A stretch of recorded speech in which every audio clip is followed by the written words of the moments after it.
ತಸ್ಯೈ ದಿಶೆ ಸತತಮಂಜಲಿರೇಷ ನಿತ್ಯಂ ಪ್ರಕ್ಷಿಪ್ಯತೆ ಮುಖರಿತಾಲಿಯುತ ಪ್ರಸೂನೈ ಜಾಗರ್ತಿ ಯತ್ರ ಭಗವಾನ್ ಗುರುಚಕ್ರವರ್ತಿ ಸೃಷ್ಟಿಸ್ಥಿತಿ ಪ್ರಲಯಕೇಲಿಷು ನಿತ್ಯ ಸಾಕ್ಷಿ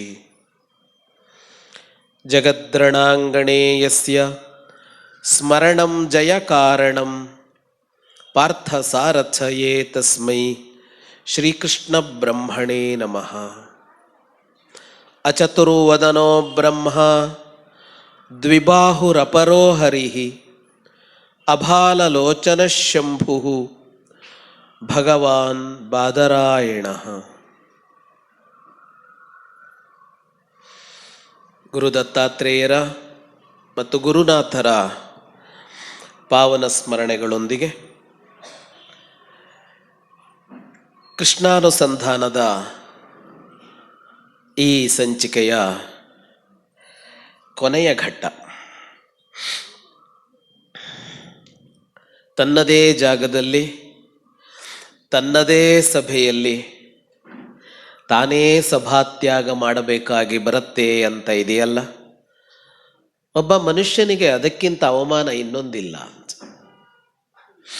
ವಿರೋಧ ಪಕ್ಷದವರು ಸಭಾತ್ಯಾಗ ಮಾಡ್ತಾರೆ, ಆಡಳಿತ ಪಕ್ಷದವರು ಸಭಾತ್ಯಾಗ ಮಾಡೋದು ಅಂತ ಒಂದಿದೆಯಾ ಅಂದರೆ ಒಂದೇ ಒಂದು ಉದಾಹರಣೆ ದುರ್ಯೋಧನನದ್ದು ಅಂತ. ಯಾವುದು ತನ್ನ ನೆಲೆಯಲ್ಲವೋ ಅದನ್ನು ನನ್ನದು ಅಂತ ಪ್ರತಿಷ್ಠಾಪಿಸೋದಕ್ಕೆ ಹೊರಟ್ರೆ ಏನಾಗತ್ತೆ ಅನ್ನೋದನ್ನು ಈ ಸಭಾತ್ಯಾಗಗಳು ಹೇಳ್ತವೆ. ದುರ್ಯೋಧನನ ಸಭಾತ್ಯಾಗಗಳು ಹೇಳ್ತವೆ. ಅವನದ್ದಲ್ಲ ಅದು, ಅವನು ಕೂರಬೇಕಾದ ಜಾಗ ಅಲ್ಲ ಅದು. ಆದರೆ ಬಲವಂತವಾಗಿ ನನ್ನದು ಅಂತ ಮಾಡಿಕೊಳ್ಳೋದಕ್ಕೆ ಹೊರಟನಲ್ಲ, ಕೃಷ್ಣನ ಆಗಮನ ಸೂಚನೆ ಕೊಡ್ತಾ ಇತ್ತು. ನೀನು ಇಲ್ಲಿಂದ ಹೊರಡೋನೆ ಅಂತ, ಹೊರಡಬೇಕು ಅಂತ. ಯಾರು ಹೊರಡಿಸ್ತಾರೆ ನನ್ನನ್ನು ಅಂತ ದರ್ಪದಿಂದ ಇದ್ದ ದುರ್ಯೋಧನ, ನನ್ನನ್ನು ಯಾರು, ನನ್ನ ಸ್ಥಾನದಿಂದ ಚ್ಯುತರಾಗಿಸುವವರು ಯಾರು ಅಂತ, ಯಾರೂ ಅಲ್ಲ ಅವನೇ. ಅವನನ್ನು ಆ ಸ್ಥಾನದಲ್ಲಿ ಕೂರದಂತೆ ಮಾಡುವವರು ಯಾರು ಅಂದರೆ ಅದು ದುರ್ಯೋಧನನೇ, ಮತ್ಯಾರೂ ಅಲ್ಲ ಅಂತ. ದುರ್ಯೋಧನನ ಬದುಕನ್ನು ನೋಡಿದಾಗ ಎಲ್ಲಿಯೋ ಇರಬೇಕಾದವನು ಏನೋ ಆಗಿ ಅವನ ಅಂತ್ಯ ಆಯ್ತಲ್ಲ. ಅದನ್ನು ಗಮನಿಸಿದಾಗ ಯಾರು ಮಾಡಿದರು ಅಂತ ಅಂದರೆ ಸ್ವಯಂಕೃತಾಪರಾಧ ಅಂತ ಹೇಳ್ತೀವಲ್ಲ, ಅದೇ ಅದು ಅಂತ. ಮಾಡಬಾರದ್ದನ್ನು ಮಾಡಿದರೆ ಆಗಬಾರದ್ದು ಆಗುತ್ತದೆ ಅಂತಷ್ಟೇ. ನಿದರ್ಶನವಾಗಿ ನಿಲ್ತಾನೆ ದುರ್ಯೋಧನ. ಸಭಾತ್ಯಾಗ ಮಾಡುವ ಮೊದಲೊಂದು ಮಾತು ಕಿವಿಗೆ ಬಿದ್ದಿತ್ತು. ಕೃಷ್ಣ ಬಹಳ ಗಂಭೀರವಾಗಿ ಒಂದು ಎಚ್ಚರಿಕೆಯನ್ನು ಧೃತರಾಷ್ಟ್ರನಿಗೆ ಆ ಸಭೆಯಲ್ಲಿ ಕೊಡ್ತಾನೆ. ದುರ್ಯೋಧನ ಇರುವಾಗಲೇ ನಿನ್ನ ಮಗನನ್ನು ಬಂಧಿಸಿ ಪಾಂಡವರಿಗೆ ಒಪ್ಪಿಸು, ಕುರುಕುಲ ಮತ್ತು ಭೂಮಂಡಲದ ರಾಜರುಗಳು ಉಳಿದುಕೊಳ್ತಾರೆ ಅಂತ. ಅವನ ಸಭೆಗೆ ಹೋಗಿ ಹೇಳ್ತಾ ಇರೋದು ನಿನ್ನ ಮಗನನ್ನು ಬಂಧಿಸು ಅಂತ. ಅದಕ್ಕೆ ಇತಿಹಾಸದ ಉದಾಹರಣೆಗಳನ್ನು ಕೊಡ್ತಾರೆ ಕೃಷ್ಣ. ಹೀಗೆ ಮಾಡಬೇಕಾಗಿ ಬರುತ್ತೆ. ತನ್ನದೇ ಉದಾಹರಣೆ ಕೊಡ್ತಾನೆ, ತನ್ನ ಮನೆಯ ಉದಾಹರಣೆ ಕೊಡ್ತಾನೆ. ಕಂಸ ಹೀಗೇ ಆಗಿದ್ದಾಗ ನಾವೇನು ಮಾಡಿದ್ದೇವೆ ಅಂತ ನೋಡಿ ಅಂತ. ಯಾರದ್ದೋ ಉದಾಹರಣೆ ಅಲ್ಲ.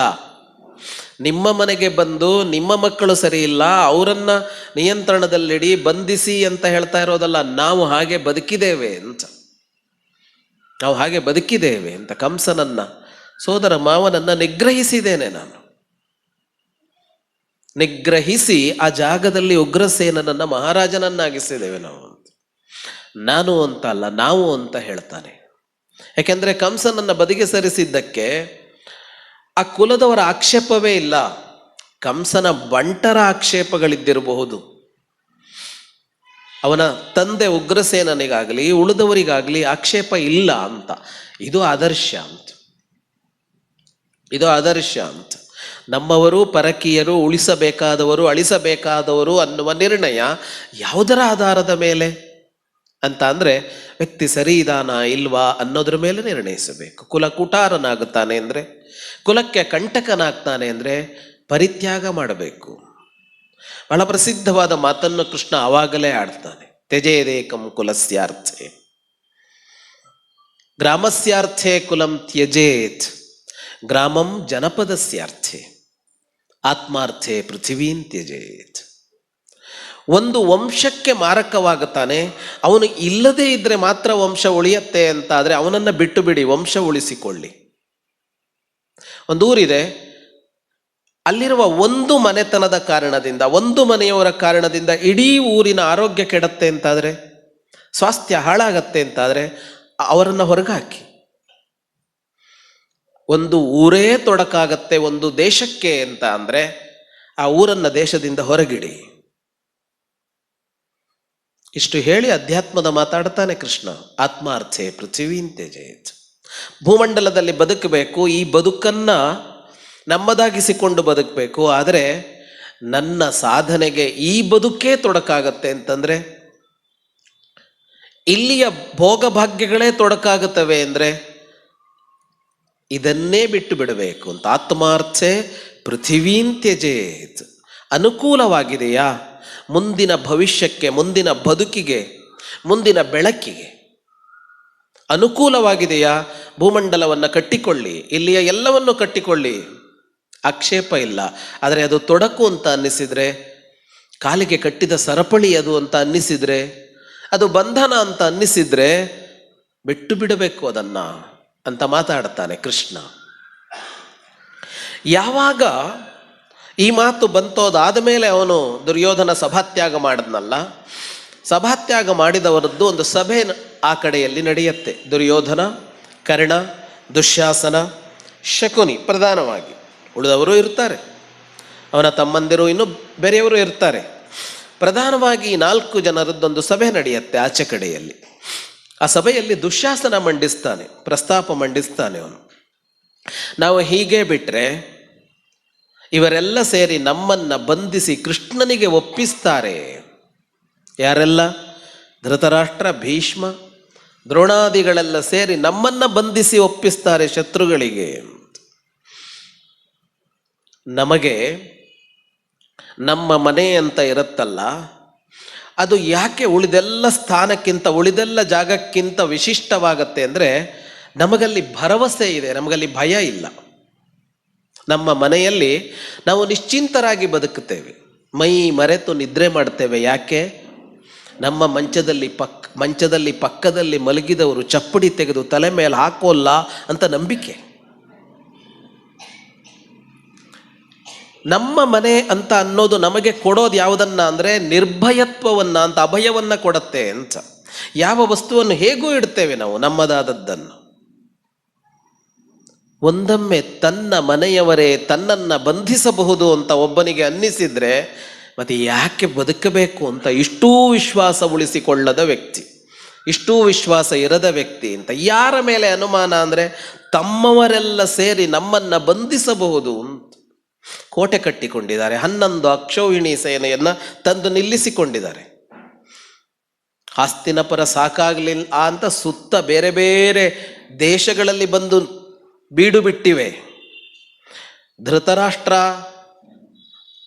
ಹೆಸರಿಗೆ ಮಾತ್ರ ಸಿಂಹಾಸನದ ಮೇಲಿದ್ದಾನೆ, ಅಧಿಕಾರ ಇವರ ಕೈಯಲ್ಲಿದೆ.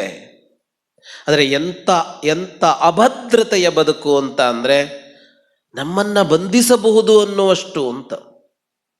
ಮನುಷ್ಯ ಭದ್ರತೆಯನ್ನು ಅಭದ್ರತೆಯನ್ನು ಅನುಭವಿಸೋದು ಎಲ್ಲಿ ಅಂತ ಅಂದರೆ ಮತ್ತೆ ನೈತಿಕತೆಯಲ್ಲೇ ಅಂತ. ನೀನು ಸರಿ ಇದ್ದರೆ ನಿನಗೆ ಭಯ ಇಲ್ಲ, ನೀನು ಸರಿ ಇಲ್ವಾ ನಿನಗೆ ನಿನ್ನ ನೆರಳೇ ಭಯ ಹುಟ್ಟಿಸುತ್ತೆ, ನಿನ್ನ ನೆರಳೇ ಭಯ ಹುಟ್ಟಿಸುತ್ತೆ ನಿನಗೆ ಅಂತ. ಇಂಥ ದುರ್ಯೋಧನನನ್ನ ಎಂಥ ವೀರ ಶೂರ ಧೀರ ಅಂತೆಲ್ಲ ಕಟ್ಟಿಕೊಟ್ರಲ್ಲ, ಓದಲೇ ಇಲ್ಲ ಮಹಾಭಾರತವನ್ನು ಅಂತ. ಇಷ್ಟು ಭಯಗ್ರಸ್ತರು ಅಂತ. ಯಾಕೆ ಭಯ ಹುಟ್ಟತ್ತೆ ಅಂದರೆ, ಸರಿ ಇಲ್ಲ ತಾನು ಅಂತ ತನಗೂ ಗೊತ್ತು, ಅದಕ್ಕೆ ಭಯ ಹುಟ್ಟತ್ತೆ. ಸರಿ ಇದ್ದಿದ್ದರೆ ಮುಟ್ಟಿ ನೋಡೋಣ ಅನ್ನುವ ಧೈರ್ಯ ಬರುತ್ತೆ. ದುಶ್ಯಾಸನನ ಮಂಡನೆಗೆ ಉಳಿದವರದ್ದು ಪೂರಕವಾದ ಪ್ರತಿಕ್ರಿಯೆಯೇ ಇತ್ತು. ಹಾಗಾಗೋಲ್ಲ ಅಂತ ಹೇಳಿದವರೊಬ್ಬರೂ ಇಲ್ಲ ಅಲ್ಲಿ. ಆಗ ದುರ್ಯೋಧನ ಹೇಳ್ತಾನೆ, ನಮ್ಮನ್ನು ಅವರು ಬಂಧಿಸುವ ಮೊದಲು ನಾವೇ ಕೃಷ್ಣನನ್ನು ಬಂಧಿಸೋಣ ಅಂತ. ಮೊದಲೊಮ್ಮೆ ಹೇಳಿದ್ನಲ್ಲ, ಕೃಷ್ಣ ಬರ್ತಾನೆ ಅಂತ ಆದಾಗ ಒಂದು ಮಾತು ಹೇಳಿದ್ದ, ಕೃಷ್ಣನನ್ನು ಬಂಧಿಸಿದರೆ ಮುಗೀತು ಎಲ್ಲ ಅಂತ. ಅದನ್ನೇ ಮತ್ತೊಮ್ಮೆ ಮಂಡಿಸ್ತಾನೆ.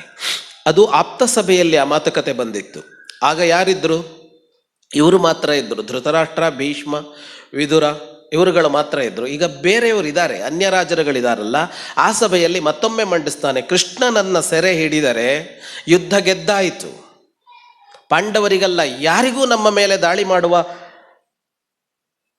ಧೈರ್ಯ ಬರೋದಿಲ್ಲ.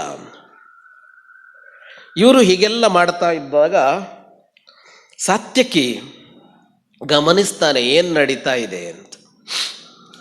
ಕೃಷ್ಣ ಸುಮ್ಮನೆ ಕರ್ಕೊಂಡು ಬಂದಿಲ್ಲ ಸಾತ್ಯಕಿಯನ್ನ ಅಲ್ಲಿಗೆ.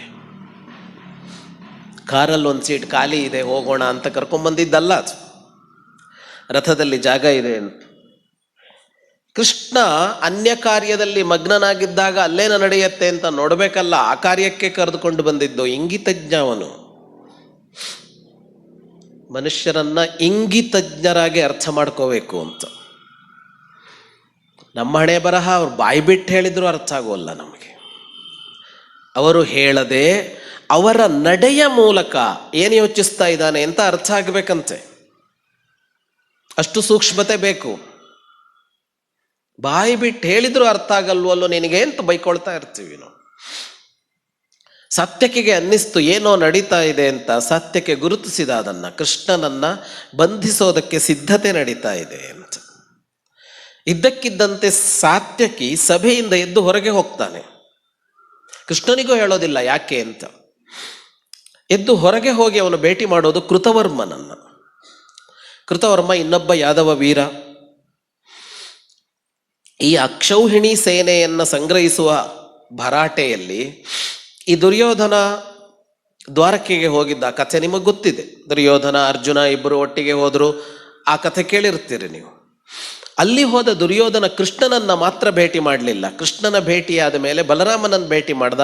ಬಲರಾಮ ಹೇಳ್ದ, ಇಬ್ಬರೂ ಬಂಧುಗಳು ನಡುವೆ ನಾನು ಬರೋದಿಲ್ಲ, ಕೃಷ್ಣನ ತೀರ್ಮಾನವೇ ನನ್ನ ತೀರ್ಮಾನ. ಕೃಷ್ಣ ಏನು ತೀರ್ಮಾನ ತೆಗೆದುಕೊಂಡಿದ್ದಾನೆ? ನಾನು ಯುದ್ಧದಲ್ಲಿ ಭಾಗಿಯಾಗಲಾರೆ ಅಂತ.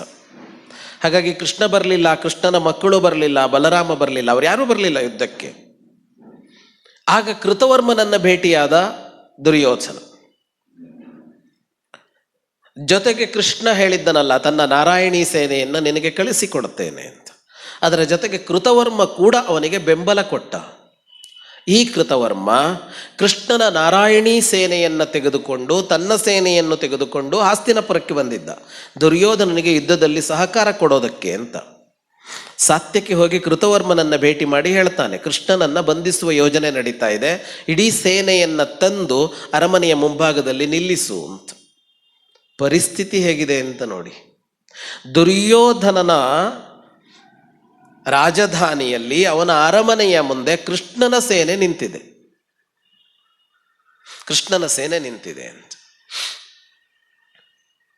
ಆ ಸೇನೆ ಬಂದು ನಿಂತಿದ್ದು ಗೊತ್ತಾಗಿಲ್ಲ ಯಾರಿಗೂ ಏನಾಗುತ್ತಾ ಇದೆ ಅಂತ. ಸಭೆಯೊಳಗಿದ್ದವ್ರಿಗೆ ಏನೂ ಗೊತ್ತಿಲ್ಲ, ಸನ್ನದ್ಧರಾಗಿದ್ದಾರೆ ಅವರು. ಕೃಷ್ಣನನ್ನ ಬಂಧಿಸೋದಕ್ಕೆ ಹೊರಟ್ರೆ ಹಸ್ತಿನಾಪುರವನ್ನ ಯಾದವರು ಕೈಗೆ ತೆಗೆದುಕೊಳ್ತಾ ಇದ್ರು.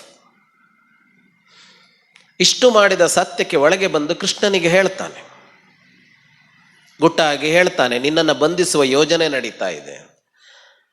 ಎಷ್ಟು ಕೆಂಡಾಮಂಡಲ ಆಗಿರ್ತಾನೆ ಸತ್ಯಕ್ಕೆ ಅಂತ ಅಂದರೆ ಮಹಾಭಾರತದಲ್ಲಿ ಕಾಣುವ ಒಂದು ಅದ್ಭುತ ವ್ಯಕ್ತಿತ್ವ ಅದು. ಎಷ್ಟು ಕೆಂಡಾಮಂಡಲ ಆಗಿರ್ತಾನೆ ಅಂದರೆ ಕೃಷ್ಣನಿಗೆ ಗುಟ್ಟಾಗಿ ಹೇಳಿದವನಿಗೆ ಸಹಿಸ್ಕೊಳ್ಳೋಕ್ಕಾಗೋದಿಲ್ಲ. ಧೃತರಾಷ್ಟ್ರನಿಗೆ ಜೋರಾಗಿ ಹೇಳ್ತಾನೆ, ರಾಯಭಾರಿಯಾಗಿ ಬಂದ ಕೃಷ್ಣನನ್ನ ಬಂಧಿಸುವ ಯೋಜನೆ ಮಾಡ್ತಾ ಇದ್ದಾರೆ ನಿನ್ನ ಮಕ್ಕಳು ಅಂತ. ಧೃತರಾಷ್ಟ್ರ ವಿಲಿವಿಲಿ ಒದ್ದಾಡಿ ಹೋಗ್ತಾನೆ. ದುರ್ಯೋಧನ ಹೇಳಿದ್ದ ಮಾಡಲಾರ ಅಂತ ಅನ್ನಿಸಿತ್ತವನಿಗೆ. ಅಂದರೆ ಈ ಯೋಜನೆಗೆ ಹೋದ್ರು ಅಂದರೆ ಸರ್ವನಾಶ ಸನ್ನಿಹಿತ ಅಂತ ಗೊತ್ತಾಯ್ತು. ಆಗ ಕೃಷ್ಣ ಗುಡುಗುತ್ತಾನೆ, ಅಕ್ಷರಶಃ ಗುಡುಗುತ್ತಾನೆ ಕೃಷ್ಣ.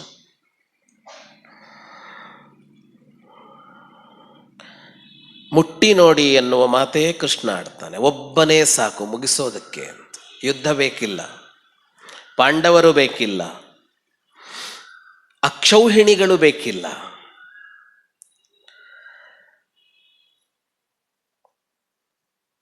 ಧೃತರಾಷ್ಟ್ರನಿಗೆ ಅನಿವಾರ್ಯ ಆಗತ್ತೆ ಮತ್ತೆ ಅವನನ್ನ ಕರೆಸುವ ಅನಿವಾರ್ಯತೆ. ರಾಜನ್ನೇತೆ ಯದಿ ಕ್ರುದ್ಧ ಮಾಂ ನಿಗೃಹೀಯೋ ರೋಜಸ ಏತೆ ವಾ ಮಾಮಹಂ ವೈನಾ ನನುಜಾನೀಹಿ ಪಾರ್ಥಿವ. ಕೃಷ್ಣನ ಗುಡುಗಿಗೆ ಧೃತರಾಷ್ಟ್ರ ವಿಹ್ವಲನಾಗುತ್ತಾನೆ. ಏನು ಮಾಡಬೇಕು ಅಂತ ಯಾರಿಗೂ ಗೊತ್ತಿಲ್ಲದ ಪರಿಸ್ಥಿತಿ. ಒಂದು ಸಭೆಯಲ್ಲಿ, ಅವರದ್ದೇ ಸಭೆಯಲ್ಲಿ, ಇಡೀ ಸಭೆಯ ನಿಯಂತ್ರಣ ಅವ್ರ ಕೈಯಲ್ಲಿ ಇಲ್ಲ ಅಂತ ಆಗಿ ಹೋಯಿತು ಅಂತ, ಅವರ ಕೈಯಲ್ಲಿ ಇಲ್ಲ ಅಂತ ಆಗಿ ಹೋಯಿತು. ಮತ್ತೆ ಸಭೆಯ ಹೇಗೆ ನಡಿಬೇಕು ಸಭೆ ಅನ್ನೋದನ್ನು ಮುಂದುವರಿಸುವ ಶಕ್ತಿ ಕೃಷ್ಣನಿಗೆ ಸಿಕ್ಕಿ ಹೋಯಿತು ಅವರ ಸಭೆಯಲ್ಲಿ ಅಂತ. ಯಾಕೆ ಅಂದರೆ ತಪ್ಪು ಮಾಡಿದ ಕಾರಣಕ್ಕೆ ಅಂತ, ಮುಂದೆ ಏನಾಗಬೇಕು ಅಂತ ಕೃಷ್ಣ ಹೇಳಬೇಕು ಅನ್ನುವ ತರಹ ಅಂತ. ಧೃತರಾಷ್ಟ್ರ ದುರ್ಯೋಧನನನ್ನು ಕರೆಸ್ತಾನೆ ಮತ್ತೊಮ್ಮೆ. ದೃಶಂಸ ಪಾಪಭೂಯಿಷ್ಠ ಕ್ಷುದ್ರ ಕರ್ಮ ಸಹಾಯವಾನ್ ಪಾಪೈ ಸಹಾಯೈ ಸಂಹತ್ಯ ಪಾಪಂಕರ್ಮ ಚಿಕೀರ್ಷಿಸಿ. ತನ್ನದೇ ಸಭೆಯಲ್ಲಿ ಸಿಂಹಾಸನಸ್ಥನಾದ ತಂದೆ ಮಗನಿಗೆ ಬೈತಾ ಇದ್ದಾನೆ. ದೃಶಂಸ ಕ್ರೂರಿ, ಪಾಪಭೂಯಿಷ್ಠ ಪಾಪ ಕಾರ್ಯಗಳನ್ನೇ ಮಾಡುವವ, ಕ್ಷುದ್ರ ಕರ್ಮ ಸಹಾಯವಾನ್ ಕ್ಷುದ್ರರನ್ನು ಕಟ್ಟಿಕೊಂಡಿದ್ದಿ ಸಹಾಯಕರಾಗಿ, ಕ್ಷುದ್ರ ಕರ್ಮ ಮಾಡುವವರನ್ನು ಕಟ್ಟಿಕೊಂಡಿದ್ದಿ. ಅಶಕ್ಯಂ ಅಯಶಸ್ಯಂಚ ಸದ್ಭಿಶ್ಚಾಪಿ ವಿಗರ್ಹಿತಂ ಯಥಾ ತ್ವಾದೃಶಕೋ ಮೂಢೋ ವ್ಯವಸ್ಯೇತ್ ಕುಲಪಾಂಸನಃ. ನಿನಗೆ ಅಸಾಧ್ಯವಾದ ಕಾರ್ಯ ಇದು ನೀನು ಮಾಡ್ತಾ ಇರೋದು ಅಂತ. ಅಶಕ್ಯಂ, ನಿನಗೆ ಮಾಡೋಕ್ಕಾಗೋಲ್ಲ. ಜೊತೆಗೆ ಅಯಶಸ್ಯಂ, ಯಶಸ್ಸು ಬರೋಲ್ಲ ಇದರಲ್ಲಿ, ಅಪಯಶಸ್ಸು ಬರುತ್ತೆ, ಅಕೀರ್ತಿ ಬರುತ್ತೆ. ಅದನ್ನು ಹೇಳುವಾಗ ಕುಲಪಾಂಸನಃ ಅಂತ ಹೇಳ್ತಾನೆ. ಕುಲನಾಶಕ ನೀನು ಅಂತ. ಒಂದು ಕಾಲದಲ್ಲಿ ಈ ಮಾತನ್ನು ಒಬ್ಬರಾದ ಮೇಲೆ ಒಬ್ಬರು ಹೇಳ್ಕೊಂಡು ಬಂದಿದ್ರು ಧೃತರಾಷ್ಟ್ರನಿಗೆ. ಹುಟ್ಟಿದೊಡನೆ ವಿದುರ ಹೇಳಿದ್ದ. ಯಾಕೆ? ಶಕುನಗಳು ನುಡಿದಿದ್ದು ಅದನ್ನ, ಕುಲನಾಶಕನಾಗುತ್ತಾನೆ ಇವನು ಅಂತ. ಶಕುನ ಶಾಸ್ತ್ರವನ್ನ ಬಲ್ಲ ಅವನ ಆಸ್ಥಾನದ ವಿದ್ವಾಂಸರುಗಳೇ ಹೇಳಿದ್ರು ಧೃತರಾಷ್ಟ್ರನಿಗೆ, ಇವನಿಂದ ಕುಲನಾಶ ಆಗತ್ತೆ. ಆಗ ವಿದುರ ಹೇಳಿದ್ದ, ಇವನನ್ನ ಇಟ್ಕೊಳ್ಬಾರದು, ಬಿಡಬೇಕು ಅಂತ. ಇನ್ನು 99 ಜನ ಇದಾರಲ್ಲ, 99 ಮತ್ತು 100 ಜನ ಇದ್ದಾರಲ್ಲ, ಅಥವಾ ಇನ್ನೂ 102 ಜನ ಇದ್ದಾರಲ್ಲ. 99 ಗಂಧಾರಿಯ ಮಕ್ಕಳು, ದುಶ್ಶಲೆ ಒಬ್ಬಳು, ಯುಯುತ್ಸು ಒಬ್ಬ. ಇವನೊಬ್ಬನನ್ನ ಬಿಟ್ಟರೆ ತೊಂದರೆ ಇಲ್ಲ ಅನ್ನೋ ತರಹ ಮಾತನ್ನಾಡಿದ್ರು. ಧೃತರಾಷ್ಟ್ರನಿಗೆ ಬಿಡೋದಕ್ಕಾಗಿರಲಿಲ್ಲ. ಬಿಡಬೇಕಿತ್ತು ಅಂತ ಹೇಳಬಹುದು, ಆದರೆ ಆ ಹೊತ್ತಿನಲ್ಲಿ ಕಷ್ಟವೇ. ಎಳೆಗೂಸನ್ನ ಪರಿತ್ಯಾಗ ಮಾಡೋದು ಹೇಗೆ ಯಾವ ತಂದೆಯಾದರು ಅಂತ. ದುಷ್ಟನಾಗದೇ ಇರಲಿ, ವಿಷವೃಕ್ಷೋಪಿ ಸಂವರ್ಧ್ಯ ಸ್ವಯಂ ಛೇತ್ತು ಮಸಾಂಪ್ರತಂ. ನೆಟ್ಟು ಬೆಳೆಸಿದ್ದೀವಿ, ಅದು ವಿಷವೃಕ್ಷ, ಅದರ ಹಣ್ಣು ವಿಷ, ತಿಂದರೆ ಸಾಯ್ತೀವಿ. ಆದರೆ ಆ ಮರ ಕಡಿಯೋಕೆ ಮನಸ್ಸಾಗೋಲ್ಲ ಅಂತ. ಯಾಕೆಂದ್ರೆ ನಾನು ನೀರೆರೆದು ಬೆಳೆಸಿದ್ದು. ಹಾಗಾಗಿ ಧೃತರಾಷ್ಟ್ರನಿಗೆ ಮಗನ ತ್ಯಾಗಕ್ಕೆ ಮನಸ್ಸಾಗಲಿಲ್ಲ. ನಮ್ಮ ನೆಲೆಯಲ್ಲಿ ಸರಿ ಅಂದರೆ ನಮಗೂ ಮನಸ್ಸಾಗೋಲ್ವಲ್ಲ ಅಂಥದ್ದು. ಆದರೆ ಮುಂದೆ ಅವನು ಏನಾಗುತ್ತಾನೆ ಅಂತ ಗೊತ್ತಾದ ಮೇಲೆ ಅವನನ್ನು ನಿಯಂತ್ರಣದಲ್ಲಿ ಇಟ್ಟುಕೊಳ್ಳುವ ಕಾರ್ಯ ಮಾಡಬೇಕಾಗಿತ್ತಲ್ಲ. ಧೃತರಾಷ್ಟ್ರ ಅಲ್ಲಿ ಸೋತ ಅಂತ ಹೇಳಬೇಕು ಅಂತ. ಮಕ್ಕಳು ಬೆಳೀತಾ ಇರುವಾಗಲೇ ಗೊತ್ತಾಗುತ್ತೆ ನಮಗೆ ಸ್ಪಷ್ಟವಾಗಿ ನಮ್ಮ ಮಕ್ಕಳ ಸ್ವಭಾವ ಏನು ಅನ್ನೋದು ತಂದೆ ತಾಯಿಗಳಿಗೆ ಚೆನ್ನಾಗಿ ಗೊತ್ತಾಗುತ್ತೆ. ಒಳ್ಳೆಯ ಸ್ವಭಾವವ, ಕೆಟ್ಟ ಸ್ವಭಾವವ. ತಂದೆ ತಾಯಿಗಳಾದ ನಾವೇನು ಮಾಡ್ತೇವೆ ಅಂದರೆ, ಮೋಹದ ಕಾರಣಕ್ಕಾಗಿ ನಮಗೆ ಗೊತ್ತಾದರೂ ಬಿಟ್ಟು ಕೊಡದೆ ಅದನ್ನು ಹಾಗೆಯೇ ಮುಚ್ಚಿ ಮಕ್ಕಳನ್ನು ಬೆಳೆಸ್ತೇವೆ. ತಿದ್ದೋದು ಕೂಡ ಇಲ್ಲ. ಅದನ್ನು ಗುರುತಿಸಿ ಯಾರಾದರೂ ಹೇಳಿದ್ರೆ ನಮಗೆ ಸಿಟ್ಟು ಬರುತ್ತೆ. ನಿನ್ನ ಮಗ ಸರಿ ಇಲ್ಲ ಅಂತಂದಾಗ ಸಿಟ್ಟು ಬರುತ್ತೆ. ಆದರೆ ಅವರು ಹೇಳುವ ಮೊದಲು ನಮಗೆ ಗೊತ್ತಾಗಿರುತ್ತೆ ಇವನು ಬೆಳೀತಾ ಇರುವ ಕ್ರಮ ಸರಿ ಇಲ್ಲ. ಧೃತರಾಷ್ಟ್ರನ ಬೈಯೋದು ಸುಲಭ, ಆದರೆ ಎಲ್ಲ ಪೇರೆಂಟಿಂಗ್ ಅಂತ ಇದೆಯಲ್ಲ, ಅದು ಹೆಚ್ಚಾಗಿ ಧೃತರಾಷ್ಟ್ರನಂತೆಯೇ ಇದೆ. ಗಾಂಧಾರಿಯಂತೆ ಇಲ್ಲ, ಬೇರೆ ಉದಾಹರಣೆ ಬೇಡ, ಅಲ್ಲೇ ಎರಡು ಉದಾಹರಣೆ, ಅಲ್ಲೇ ಎರಡು ಉದಾಹರಣೆ. ಒಬ್ಬ ಧೃತರಾಷ್ಟ್ರ, ಒಬ್ಬ ಗಾಂಧಾರಿ. 10 ಬಾರಿ ದುರ್ಯೋಧನ ಗಾಂಧಾರಿಯ ಬಳಿಗೆ ಹೋಗಿರ್ತಾನೆ. 10 ಬಾರಿ. ಯುದ್ಧ ಆರಂಭವಾಗುವ ಕೊನೆಯ ಕ್ಷಣದವರೆಗೆ ಹೋಗಿ ಪ್ರತಿ ಸಲ ಕೇಳೋದು, ನನಗೆ ಗೆಲುವಾಗಲಿ ಅಂತ ಆಶೀರ್ವಾದ ಮಾಡು ಅಂತ. ತಾಯಿ ನಮಸ್ಕಾರ ಮಾಡಬೇಕು ಅನ್ನುವಷ್ಟೇ ಗೌರವಕ್ಕಾಗಿ ಅಲ್ಲ, ಅಸೀಮ ಶಕ್ತಿಶಾಲಿ ಗಾಂಧಾರಿ, ತಪಸ್ವಿನಿ ಅವಳು. ಮೊದಲೇ ಬಾಲ್ಯದಲ್ಲೇ ಶಿವನ ಕುರಿತು ತಪಸ್ಸು ಮಾಡಿ ವರ ಪಡೆದವಳು. ಅನಂತರ ಬದುಕಲ್ಲಿ ಕೂಡ ಗಾಂಧಾರಿ ಮಾಡಿದ್ದೇನನ್ನ ಅಂದ್ರೆ ತಪಸ್ಸನ್ನೇ ಅಂತ. ಇವರು ಬೇಡದ್ದ ರಾಜಕಾರಣದಲ್ಲಿ ಮುಳುಗಿದ್ರು.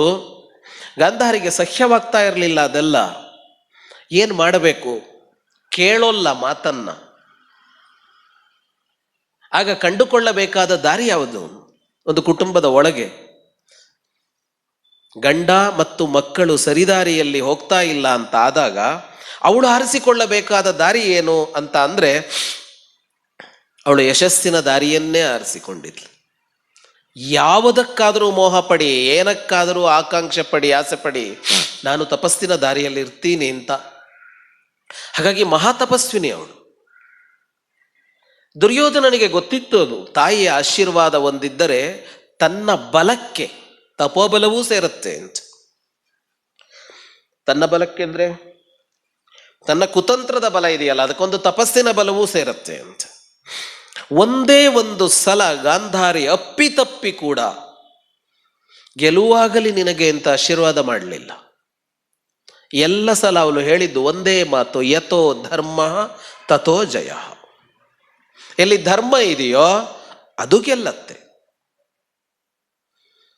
ಹೇಗೆ ಮಕ್ಕಳನ್ನ ಸಾಕಬೇಕು ಅನ್ನೋದಕ್ಕೆ ಒಂದೇ ಕಡೆಯಲ್ಲಿ 2 ನಿದರ್ಶನ ಕಾಣಸಿಗೋದು. ಹಾಗಾಗಿ ಧೃತರಾಷ್ಟ್ರ ಸರಿ ಇಲ್ಲ ಅಂತ ಹೇಳಬಹುದು, ಆದರೆ ನಾವೇನು ಗಾಂಧಾರಿ ಆಗೋದಿಲ್ಲ ಅನ್ನೋದು ಗೊತ್ತಿರಬೇಕು. ನಾವು ಧೃತರಾಷ್ಟ್ರ ಪಂಕ್ತಿಯವರೇ. ಅಷ್ಟಲ್ಲದೆ ಇರಬಹುದು, ಅಷ್ಟಲ್ಲದೆ ಇರಬಹುದು. ಮುಂದೆ ಎಷ್ಟು ಜನ ಹೇಳ್ತಾ ಹೋದ್ರು, ಗಾಂಧಾರಿಯಿಂದ ಹಿಡಿದು ಭೀಷ್ಮನೋ, ದ್ರೋಣನೋ, ಕೃಪನೋ, ಯಾವುದ್ಯಾವುದೋ ಮಹರ್ಷಿಗಳು ಒಬ್ಬರಾದ ಮೇಲೆ ಒಬ್ಬರು ಬಂದು ಎಚ್ಚರಿಕೆ ಕೊಟ್ಟರು. ಧೃತರಾಷ್ಟ್ರ ಕೇಳಲಿಲ್ಲ. ಆದರೆ ಇವತ್ತು ಇಷ್ಟು ಕಾಲದ ಅನಂತರ ಸಾರ್ವಜನಿಕವಾಗಿ ಅದೆಲ್ಲ ಮಾತುಕತೆ ನಡೀತಾ ಇದ್ದಿದ್ದು ಕುಟುಂಬದ ಒಳಗೆ. ಆದರೆ ಇವತ್ತು ಸಾರ್ವಜನಿಕವಾಗಿ ಧೃತರಾಷ್ಟ್ರ ಮಗನಿಗೆ ಹೇಳ್ತಾನೆ, ಕುಲಪಾಂಸನಃ, ಕುಲನಾಶಕ ನೀನು, ವಂಶವನ್ನು ನಾಶ ಮಾಡೋದಕ್ಕೆ ಹುಟ್ಟಿ ಬಂದಿದ್ದಿ.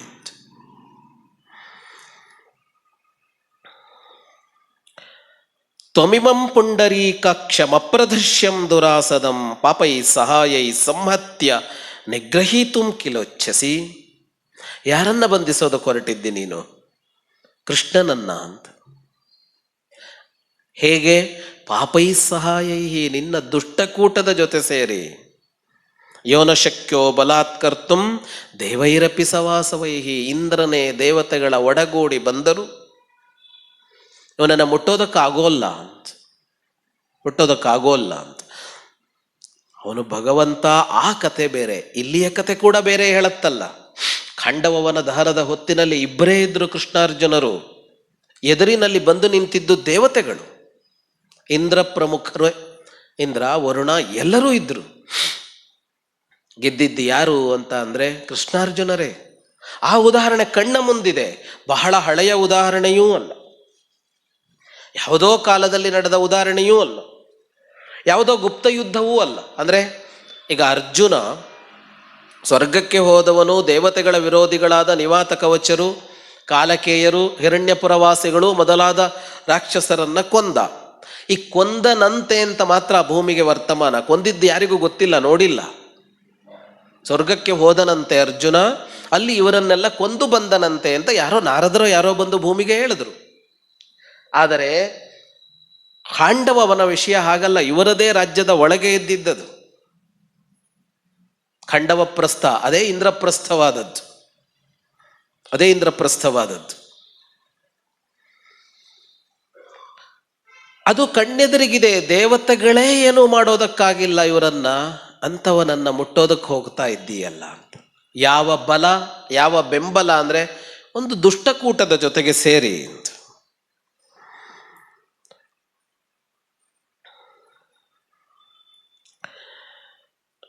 ವಿದುರ ಕೆಂಡಾಮಂಡಲವಾಗಿ ಮಾತಾಡುತ್ತಾನೆ.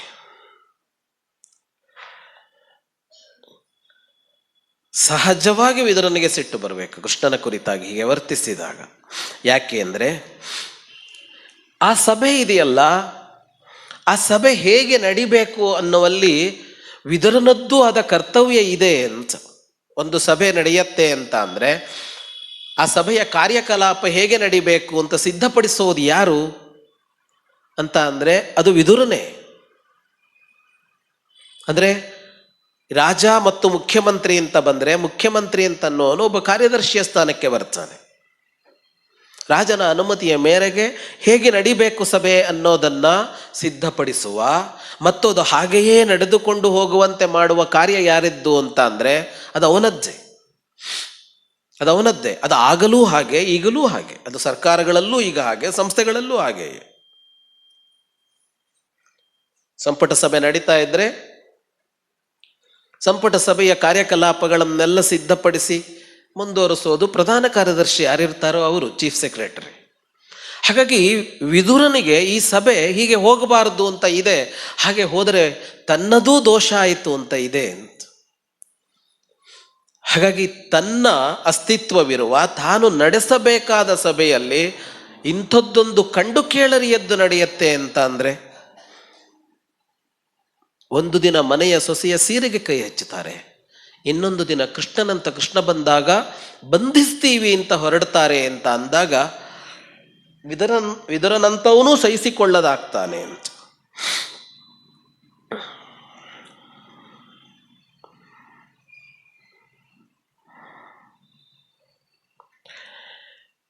ಇವರೆಲ್ಲ ಸಿಟ್ಟಾಗುತ್ತಾ ಇರುವ ಹೊತ್ತಿನಲ್ಲಿ ಈ ವರ್ತನೆ ಕೃಷ್ಣನಿಗೂ ಸಿಟ್ಟು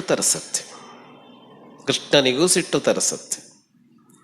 ಏಕೋಹಮಿತಿ ಯನ್ಮೋಹಾತ್ ಮನ್ಯಸೇ ಮಾಂ ಸುಯೋಧನ ಪರಿಭೂಯ ಚ ದುರ್ಬುದ್ಧೆ ಗೃಹೀತುಂ ಮಾಂ ಚಿಕೀರ್ಷಸಿ.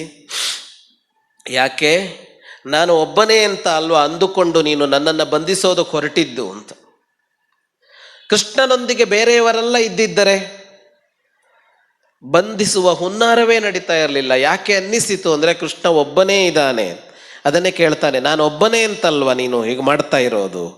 ಇಹೈವ ಪಾಂಡವ ಸರ್ವೇ ತಥೈವಾಂಧಕ ವೃಷ್ಣಯ ಇಹಾದಿತ್ಯಾಶ್ಚ ರುದ್ರಾಶ್ಚ ವಸವಶ್ಚ ಮಹರ್ಷಿಭಿ. ಎಲ್ಲರೂ ಇಲ್ಲೇ ಇದ್ದಾರೆ. ಯಾರು ಅಂದರೆ ಪಾಂಡವರು ಇಲ್ಲೇ ಇದ್ದಾರೆ,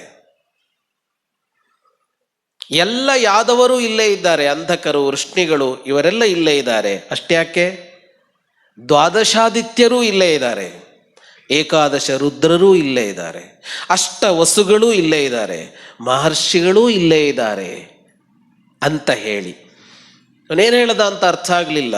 ಹೇಳಿ ಏವ ಮುಕ್ತ್ವಾ ಜಹಾಸೋಚ್ಚೈ ಕೇಶವ ಪರವೀರ, ಹೀಗೆ ಹೇಳಿ ಒಮ್ಮೆ ಅಟ್ಟಹಾಸ ಮಾಡ್ತಾನೆ ಕೃಷ್ಣ. ಅವನ ಅಟ್ಟಹಾಸ ಮುಗಿತಾ ಇದ್ದಂತೆ ಅಲ್ಲೊಂದು ಅದ್ಭುತ ಘಟಿಸತ್ತೆ.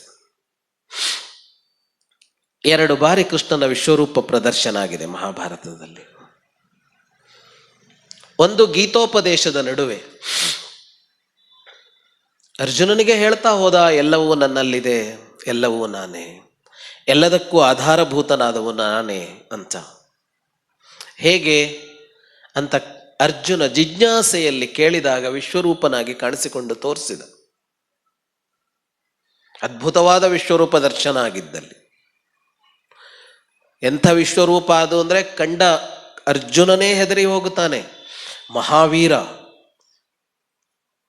ಈ ರೂಪ ಬೇಡ, ನನ್ನೊಂದಿಗೆ ನೀನು ಇಷ್ಟು ಕಾಲ ಇದ್ದೀಯಲ್ಲ, ಸೌಮ್ಯ ರೂಪದಲ್ಲಿ ಕಾಣಿಸಿಕೋ ಅಂತ ಕೇಳುವಂತಾಗತ್ತೆ. ಅಂಥ ವಿಶ್ವರೂಪವನ್ನು ತೋರಿಸ್ತಾನೆ. ಅಲ್ಲಿ ವಿಶ್ವರೂಪ ತೋರಿಸಿದ್ದು ಅನುಗ್ರಹಕ್ಕೆ, ಇಲ್ಲಿ ನಿಗ್ರಹಕ್ಕೆ ವಿಶ್ವರೂಪವನ್ನು ತೋರಿಸ್ತಾನೆ ಕೃಷ್ಣ. ಅಂಗುಷ್ಟ ಮಾತ್ರಾಸ್ತ್ರದಶ ಮುಚು ಪಾವಕಾರ್ಚಿಷಃ. ಅವನ ಇಡೀ ದೇಹದಲ್ಲಿ ದೇವತೆಗಳು ಕಾಣಿಸಿಕೊಳ್ಳುತ್ತಾರೆ. ಅಂಗುಷ್ಟ ಮಾತ್ರರಾಗಿ ಸಣ್ಣ ಸಣ್ಣ ಆಕೃತಿಯಲ್ಲಿ. ಇವನ ಆಕೃತಿ ಅಷ್ಟು ಬೃಹತ್ತಾಗಿರುತ್ತೆ ಅಂತ. ತಸ್ಯ ಬ್ರಹ್ಮ ಲಲಾಟಸ್ಥಃ. ಹಣೆಯಲ್ಲಿ ಬ್ರಹ್ಮ ಕಾಣಿಸಿಕೊಳ್ತಾನೆ. ರುದ್ರೋ ವಕ್ಷಸಿ ಚಾಭವತ್. ಶಿವ ಅವನ ಹೃದಯದಲ್ಲಿ ಕಾಣಿಸಿಕೊಳ್ಳುತ್ತಾನೆ. ಶಿವಸ್ಯ ಹೃದಯಂ ವಿಷ್ಣು ವಿಷ್ಣೋಶ್ಚ ಹೃದಯಂ ಶಿವ ಅಂತ ಶಾಸ್ತ್ರಕಾರರು ಹೇಳ್ತಾರೆ. ವಿಷ್ಣುಗೂ ಶಿವನಿಗೂ ಏನು ಸಂಬಂಧ ಅಂದರೆ ಅವನ ಹೃದಯ ಇವನು, ಇವನ ಹೃದಯ ಅವನು ಅಂತ. ಹೃದಯ ಅಂದ್ರೇನು? ಹೃದಯ ಅಂದ್ರೆ ನಾವು. ಇವನೇ ಅವನು, ಅವನೇ ಇವನು ಅಂತ. ಇಲ್ಲಿ ಕೃಷ್ಣನ ಹೃದಯದಲ್ಲಿ ಶಿವ ಕಾಣಿಸಿಕೊಳ್ತಾನೆ. ಕಾಣಿಸಿಕೊಳ್ಳುವವನು ಶಿವನಾಗಿ ಅಲ್ಲ, ರುದ್ರನಾಗಿ. ಲೋಕಪಾಲ ಭುಜೇಶ್ವಾಸನ್. ಅವನ ಭುಜದಲ್ಲಿ ಲೋಕಪಾಲಕರು ಕಾಣಿಸಿಕೊಳ್ತಾರೆ. ಅಗ್ನಿ ರಾಸ್ಯಾದ ಜಾಯತ. ಮುಖದಿಂದ ಅಗ್ನಿ ಹೊರಬೀಳುತ್ತಾನೆ. ಆದಿತ್ಯಾಶ್ಚೈವ ಸಾಧ್ಯಾಶ್ಚ ವಸವೋ ಅಥ ಅಶ್ವಿನಾವಪಿ ಮರುತಶ್ಚ ಸಹೇಂದ್ರೇಣ ವಿಶ್ವೇ ದೇವಾಸ್ತಥೈವ ಚ. ಎಲ್ಲ ದೇವತೆಗಳು ಆದಿತ್ಯರು, 12 ಜನ ಆದಿತ್ಯರು. ಸಾಧ್ಯರು ಅಂತ ದೇವತೆಗಳ ಒಂದು ಗುಂಪದು. ವಸುಗಳು ದೇವತೆಗಳ ಇನ್ನೊಂದು ಗುಂಪು, 8 ಜನ ವಸುಗಳು. ಅಶ್ವಿನಿ ದೇವತೆಗಳು ಯುಗಳ. ಮರುತ ಮತ್ತು ಇಂದ್ರ ಮತ್ತು ವಿಶ್ವೇ ದೇವತೆಗಳು. ಎಲ್ಲ ದೇವತೆಗಳು ಕಾಣಿಸಿಕೊಳ್ತಾರೆ ಅಲ್ಲಿ. ಬಭೂವಶ್ಚೈವ ರೂಪಾಣಿ ಯಕ್ಷ ಗಂಧರ್ವ ರಕ್ಷಸಾಂ ಪ್ರಾದುರಾಸ್ತಾಂ ತಥಾ ದೌರ್ಭ್ಯಾಂ ಸಂಕರ್ಷಣ ಧನಂಜಯೌ. ಯಕ್ಷರು ಕಾಣಿಸಿಕೊಳ್ತಾರೆ, ಗಂಧರ್ವರು ಕಾಣಿಸಿಕೊಳ್ತಾರೆ, ರಾಕ್ಷಸರು ಕಾಣಿಸಿಕೊಳ್ತಾರೆ. ಎಲ್ಲಿ ಅಂದರೆ ಕೃಷ್ಣನ ಶರೀರದಲ್ಲಿ. ಅವನ 2 ತೋಳುಗಳಲ್ಲಿ ಬಲರಾಮ ಮತ್ತು ಅರ್ಜುನ ಕಾಣಿಸಿಕೊಳ್ತಾರೆ. ದಕ್ಷಿಣೇಥಾರ್ಜುನೋ ಧನ್ವಿ ಹಲಿರಾಮಶ್ಚ ಸವ್ಯತಃ. ಬಲಗೈಯಲ್ಲಿ ಗಾಂಡೀವವನ್ನು ಹಿಡಿದ ಅರ್ಜುನ ಕಾಣಿಸಿಕೊಂಡ್ರೆ ಎಡಗೈಯಲ್ಲಿ ಹಲಾಯುಧವನ್ನು ಹಿಡಿದ ಬಲರಾಮ ಕಾಣಿಸಿಕೊಳ್ಳುತ್ತಾನೆ. ಭೀಮೋ ಯುಧಿಷ್ಠಿರಶ್ಚೈವ ಮಾದ್ರೀಪುತ್ರೌ ಚ ಪೃಷ್ಠತಃ ಅಂಧಕ ವೃಷ್ಣಯಶ್ಚೈವ ಪ್ರದ್ಯುಮ್ನ ಪ್ರಮುಖಾಸ್ತತಃ. ಅವನ ಹಿಂಭಾಗದಲ್ಲಿ ಭೀಮ, ಯುಧಿಷ್ಠಿರ, ನಕುಲ, ಸಹದೇವ, ಅಂಧಕರು, ವೃಷ್ಣಿಗಳು ಎನ್ನುವ ಯಾದವರ ಗುಂಪುಗಳು ಕೃಷ್ಣನ ಮಗ ಪ್ರದ್ಯುಮ್ನನ ನೇತೃತ್ವದಲ್ಲಿ ಕಾಣಿಸಿಕೊಳ್ಳುತ್ತಾರೆ. ಅಗ್ರೇ ಬಭೂವು ಕೃಷ್ಣಸ್ಯ ಸಮುದ್ಯತ ಮಹಾಯುಧಾಃ ಶಂಖ ಚಕ್ರ ಗದಾ ಶಕ್ತಿ ಶಾರ್ಂಗ ಲಾಂಗಲ ನಂದಕ. ಅವನ ಎದುರಿನಲ್ಲಿ ಅವನ ಎಲ್ಲ ಆಯುಧಗಳು ಮೂರ್ತಿಮತ್ತಾಗಿ ಕಾಣಿಸಿಕೊಳ್ಳುತ್ತವೆ. ಶಂಖ, ಚಕ್ರ, ಅವನ ಗದೆ ಕೌಮೋದಕಿ ಗದೆ, ಅವನ ಶಕ್ತ್ಯಾಯುಧ ಶಾರ್ಂಗ ಅನ್ನುವ ಅವನ ಬಿಲ್ಲು, ಲಾಂಗಲ, ನಂದಕ, ಈ ಎಲ್ಲ ಆಯುಧಗಳು ಮೂರ್ತಿಮತ್ತಾಗಿ ಕಾಣಿಸಿಕೊಳ್ಳುತ್ತವೆ. ನೇತ್ರಾಭ್ಯಾಂ ನಸ್ತತಶ್ಚೈವ ಶ್ರೋದ್ರಾಭ್ಯಾಂಚ ಸಮಂತತಃ ಪ್ರಾದುರಾಸನ್ ಮಹಾರೌದ್ರ ಸಧೂಮಾಹ ಭಾವಕಾರ್ಚಿಷಃ. ಅವನ ಕಣ್ಣುಗಳಿಂದ, ಅವನ ಬಾಯಿಯಿಂದ, ಅವನ ಕಿವಿಗಳಿಂದ ಅತ್ಯುಗ್ರವಾದ ತೇಜಸ್ಸು ಹೊರಗೆ ಬೀಳುತ್ತೆ. ಧೂಮದೊಂದಿಗೆ ಹೊರಗೆ ಬರ್ತಾ ಇರುತ್ತೆ. ಅಷ್ಟು ಭಯಂಕರವಾದ ರೂಪ ಆಗತ್ತೆ. ರೋಮಕೂಪೇಶು ಚ ತಥಾ ಸೂರ್ಯಸ್ಯೇವ ಮರೀಚಯ. ಅವನ ಪ್ರತಿಯೊಂದು ರೋಮದಿಂದ ಸೂರ್ಯನಷ್ಟು ಶಕ್ತಿಶಾಲಿಯಾದ ಕಿರಣಗಳು ಹೊರಬೀಳುತ್ತವೆ. ಒಬ್ಬ ಸೂರ್ಯನ ತೇಜಸ್ ಎಷ್ಟು ಅಂತ ಗೊತ್ತು ನಮಗೆ. ಇಷ್ಟು ದೂರದಲ್ಲಿದ್ದೇ ಸಹಿಸಿಕೊಳ್ಳೋದಕ್ಕಾಗೋದಿಲ್ಲ. ಅಂಥ ಕಿರಣಗಳು ಪ್ರತಿಯೊಂದು ರೋಮಕೂಪಗಳಲ್ಲಿ ಕಾಣಿಸಿಕೊಳ್ಳುತ್ತವೆ. ಎಷ್ಟು ಭಯಂಕರವಾಗಿತ್ತು ಅಂದರೆ ಕಂಡೊಡನೆ ಅಲ್ಲಿದ್ದವರೆಲ್ಲ ಕಣ್ಣಿ ಮುಚ್ಚಿಕೊಳ್ತಾರೆ. ನ್ಯಮೀಲಯಂತ ನೇತ್ರಾಣಿ. ಯಾರು ಅಂದರೆ ಸಾಮಾನ್ಯ ಪ್ರಜೆಗಳಲ್ಲ, ರಾಜಾನಹ. ಎಷ್ಟೋ ಯುದ್ಧ ಮಾಡಿದವರು, ಎಂತೆಂಥವರನ್ನೋ ಕೊಂದವರು. ಆಯುಧಗಳು ಗೊತ್ತು, ಅಸ್ತ್ರಗಳು ಗೊತ್ತು, ಸಾವನ್ನ ಕಂಡವರು, ಸಾವನ್ನ ಸೃಷ್ಟಿಸುವವರು. ಅಂಥ ರಾಜರುಗಳಿಗೆ ನೋಡಲಾಗದೆ ಕಣ್ಣು ಮುಚ್ಚಿಕೊಳ್ಳುವಂತಾಗತ್ತೆ. ಕಣ್ಣು ಬಿಟ್ಟು ನೋಡುವುದಕ್ಕೆ ಸಾಧ್ಯ ಆಗಿದ್ದು ಯಾರಿಗೆ?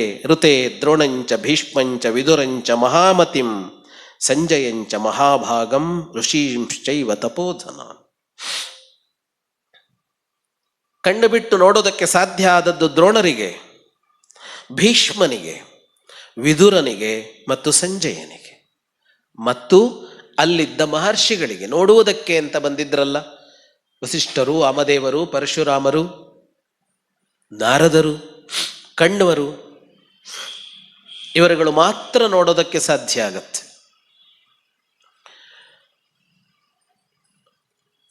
ಅವರುಗಳಿಗೆ ನೋಡೋದಕ್ಕೆ ಸಾಧ್ಯವಾಗಿದ್ದು ಸರಿಯೇ. ಋಷಿಗಳು, ತಪೋಧನರು, ಅದರಲ್ಲಿ ಕೆಲವರು ದೇವರ್ಷಿಗಳು, ವಸಿಷ್ಠಾದಿಗಳು ಯಾವುದೋ ಕಾಲದಿಂದ ಇದ್ದ ತಪೋಧನರು. ಆದರೆ ಇಷ್ಟು ಜನಕ್ಕೆ ನೋಡೋದಕ್ಕಾಯ್ತಲ್ಲ, 4 ಜನಕ್ಕೆ, ದ್ರೋಣ, ಭೀಷ್ಮ, ವಿದುರ ಮತ್ತು ಸಂಜಯ. ಈ 4 ಜನರ ಕಥೆಯೇ ವಿಭಿನ್ನವಾದದ್ದು ಮಹಾಭಾರತದಲ್ಲಿ. ಈ 4 ಜನ ಯೋಗಿಗಳೇ. ಇಡೀ ಮಹಾಭಾರತ ನಮಗೆ ಹೊರನೋಟದಿಂದ ನೋಡಿದಾಗ ಬಹಳ ಏರಿಳಿತಗಳಿಂದ ಕೂಡಿದ, ರೋಚಕತೆಯಿಂದ ಕೂಡಿದ, ವೀರರಸ, ಬಿಭತ್ಸರಸ, ಅದ್ಭುತ ರಸ, ಇಂಥ ರಸಗಳಿಂದ ಕೂಡಿದ ಒಂದು ಕೃತಿಯಾಗಿ ಕಾಣಸಿಗತ್ತೆ. ಆದರೆ ವಾಸ್ತವವಾಗಿ ಮಹಾಭಾರತ ಒಂದು ಅಧ್ಯಾತ್ಮ ಕಾವ್ಯ. ಅದು ಹೇಳುವುದು ಅಧ್ಯಾತ್ಮವನ್ನೇ ಅಂತ. ಯಾಕೆ ಅಂದರೆ ಅಲ್ಲಿರುವ ಮಹಾತ್ಮರುಗಳು ಅಂತ ಕರೆಸಿಕೊಂಡವರೆಲ್ಲ ಅಧ್ಯಾತ್ಮ ಜೀವಿಗಳು, ಸಾಧನೆಯ ಪಥದಲ್ಲಿ ಇರುವವರು. ಮಹಾಭಾರತ ನಮಗೆ ಪಾಠ ಮಾಡೋದು ಅದನ್ನೇ. ನಾವು ಹೊರಗಡೆಯಿಂದ ನೋಡಿದಾಗ ಅವರು ನಮ್ಮಂತೆಯೇ ಬದುಕು ಮಾಡ್ತಾ ಇದ್ದಾರೆ. ನಮ್ಮ ಬದುಕಿನಲ್ಲಿ ಬರುವ ಸಂಕಟಗಳೆಲ್ಲ ಅವರ ಬದುಕಿನಲ್ಲಿಯೂ ಬಂದಿವೆ. ನಮಗಿಂತ ಹೆಚ್ಚು ಕಷ್ಟ ನಷ್ಟಗಳನ್ನು ಅವರು ಅನುಭವಿಸಿದ್ದಾರೆ. ಒಬ್ಬ ಭೀಷ್ಮ, ಅವನು ಎದುರಿಸಿದ ಸವಾಲುಗಳೇನು ಕಡಿಮೆಯ? ಮಹಾತ್ಯಾಗಿಯಾಗಿ ನಿಂತ, ತಂದೆಗಾಗಿ ತ್ಯಾಗ ಮಾಡದ, ಸಿಂಹಾಸನವನ್ನ ತ್ಯಾಗ ಮಾಡದ, ಕುಟುಂಬ ಜೀವನವನ್ನೇ ತ್ಯಾಗ ಮಾಡದ. ಯಾಕೆಂದ್ರೆ ತಂದೆಯ ಸಂತೋಷಕ್ಕಾಗಿ ಅಂತ.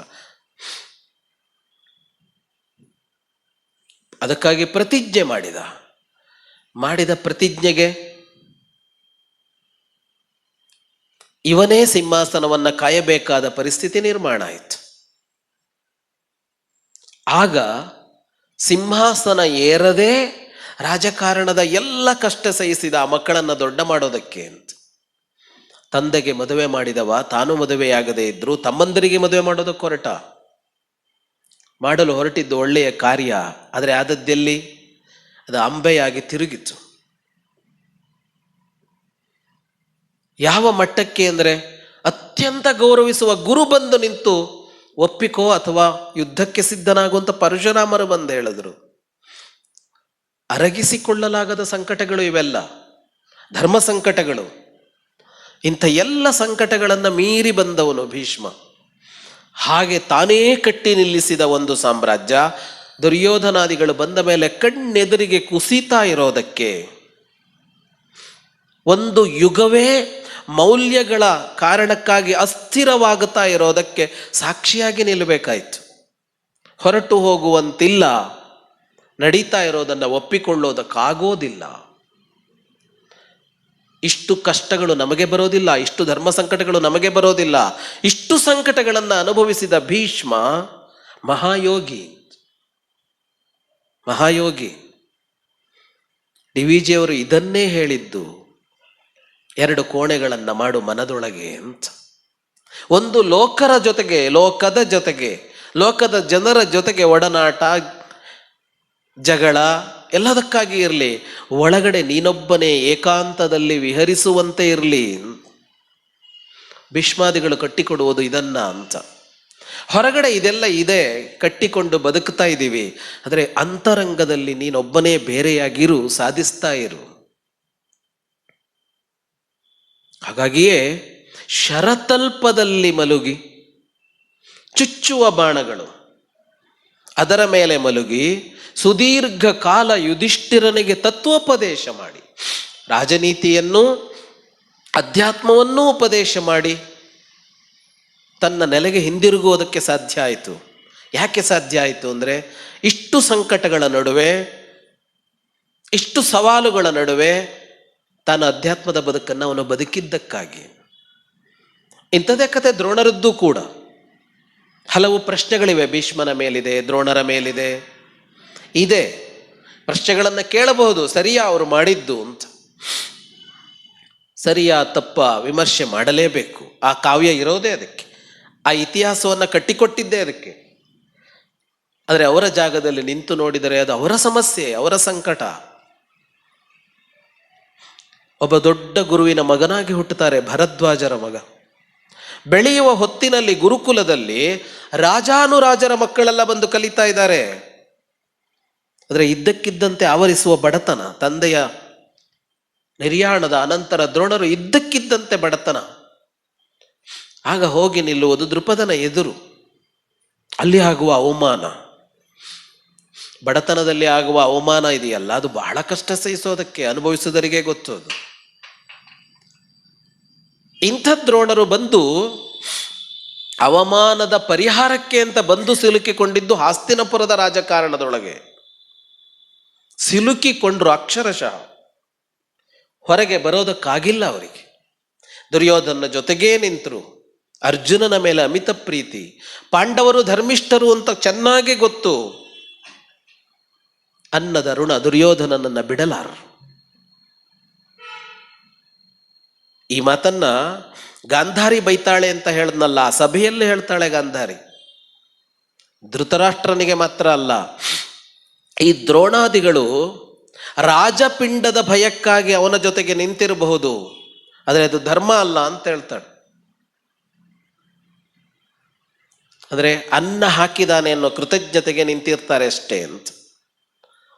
ಆದರೆ ಇಂಥ ದ್ರೋಣರು ಶಸ್ತ್ರತ್ಯಾಗ ಮಾಡಿದ ಮೇಲೆ ಕುಳಿತದ್ದು ಧ್ಯಾನಸ್ಥರಾಗಿ.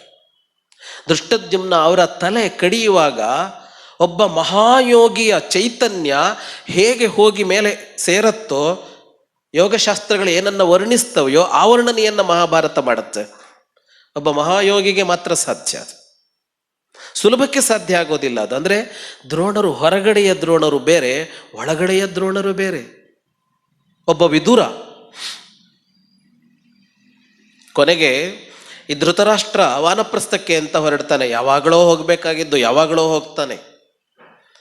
ಅದು ಏನು ಇಷ್ಟಪಟ್ಟು ಹೋದ್ನ ಅಂದರೆ ಇಲ್ಲ, ಕಷ್ಟಪಟ್ಟು ವಾನಪ್ರಸ್ಥಕ್ಕೆ ಹೋಗ್ತಾನೆ. ಈ ಭೀಮನ ಭರ್ತ್ಸನೆಗೆ, ಭೀಮನ ಮಾತಿಗೆ ತಾಳೋದಕ್ಕಾಗದೆ ಹೋಗ್ತಾನೆ. 16 ವರ್ಷ ಅಲ್ಲೇ ಇರ್ತಾನೆ. ಯುಧಿಷ್ಠಿರ ಅವನನ್ನು ಬಹಳ ಗೌರವದಿಂದ ನೋಡ್ತಾನೆ, ಆದರೆ ಭೀಮ ಅವನನ್ನು ಒಪ್ಪಿಕೊಳ್ಳೋದೇ ಇಲ್ಲ. ಯಾಕೆಂದರೆ ಯುದ್ಧ ಮುಗಿದ ಮೇಲೂ ಆಲಂಗಿಸಿ ಕೊಲ್ಲೋದಕ್ಕೆ ಬಂದ ಕೊಲೆಗಾರ ಅವನು. ಅದ್ಯಾಕೆ ಭೀಮ ಸಹಿಸಬೇಕು? ನಿತ್ಯ ಊಟದ ಹೊತ್ತಿಗೆ ಭೀಮ ಬರ್ತಾನೆ, ತಿನ್ನು ನಮ್ಮ ಅನ್ನವನ್ನ ಅಂತ. 16 ವರ್ಷ ಧೃತರಾಷ್ಟ್ರನ ಅನ್ನ ಇದೆಯಲ್ಲ, ತುತ್ತು ತುತ್ತು ಭೀಮನ ಭರ್ತ್ಸನೆಯ ಮೂಲಕ ತಿನ್ನಬೇಕು. ಇಷ್ಟು ಮಾಡಿದೆಯಲ್ಲ ನಮಗೆ, ಯಾರನ್ನ ತಿಂದು ಜೀವ ಉಳಿಸ್ಕೊಳ್ತಾ ಇದ್ದಿ ಅಂತ. ಇನ್ನು ಸಹಿಸುವುದಕ್ಕೆ ಸಾಧ್ಯ ಇಲ್ಲ ಅಂತಂದಾಗ ವಾನಪ್ರಸ್ಥಕ್ಕೆ ಹೊರಡ್ತಾನೆ. ಆಗ ಅವನ ಜೊತೆಗೆ ಸಂಜಯ ವಿದುರರೂ ಹೋಗ್ತಾರೆ. 1 ವರ್ಷ ಕಳೆದಿದೆ ವಾನಪ್ರಸ್ಥಕ್ಕೆ ಹೋಗಿ. ನೋಡೋದಕ್ಕೆ ಅಂತ ಯುಧಿಷ್ಠರಾದಿಗಳೆಲ್ಲ ಹೋಗುತ್ತಾರೆ. ಯುಧಿಷ್ಠಿರ ಮತ್ತು ವಿದುರರ ನಡುವೆ ಬಹಳ ಒಳ್ಳೆಯ ಬಾಂಧವ್ಯ ಇದ್ದದ್ದು. ಎಲ್ಲರೂ ಇದ್ದಾರೆ, ವಿದುರ ಕಾಣ್ತಾ ಇಲ್ಲ. ಯುಧಿಷ್ಠಿರ ಕೇಳ್ತಾನೆ, ಎಲ್ಲಿ ವಿದುರ ಅಂತ. ಧೃತರಾಷ್ಟ್ರ ಹೇಳ್ತಾನೆ, ಅವನು ನಮ್ಮ ಜೊತೆ ಇಲ್ಲ, ದಟ್ಟ ಅಡವಿಯಲ್ಲಿದ್ದಾನೆ. ಯಾವಾಗಲೂ ಒಮ್ಮೆ ಎಲ್ಲೋ ಕಾಣಿಸಿಕೊಳ್ತಾನೆ ಅಂತ ಯಾರೋ ಹೇಳ್ತಾರೆ, ಅವನು ಯಾರಿಗೂ ಸಿಗೋಲ್ಲ, ಯಾರೊಡನೆಯೂ ಮಾತಾಡೋಲ್ಲ, ಮನುಷ್ಯರನ್ನ ಕಂಡರೆ ಓಡ್ತಾನೆ ವಿದುರ ಅಂತ. ಅಹೇರಿವ ಜನಾದ್ ಭೀತಃ ಸಮ್ಮಾನಾತ್ ಮರಣಾದಿವ ಅಂತ ಒಂದು ಮಾತು. ಜನ ಜಂಗುಳಿಯನ್ನ ಕಂಡರೆ ಹಾವು ಕಂಡಂತೆ ಭಯಪಡಬೇಕಂತೆ, ಸನ್ಮಾನ ಮಾಡೋದಕ್ಕೆ ಬಂದರೆ ಸಾವು ಬಂದಂತೆ ಭಯಪಡಬೇಕಂತೆ. ಎರಡಕ್ಕೂ ವಿರುದ್ಧ ನಾವು.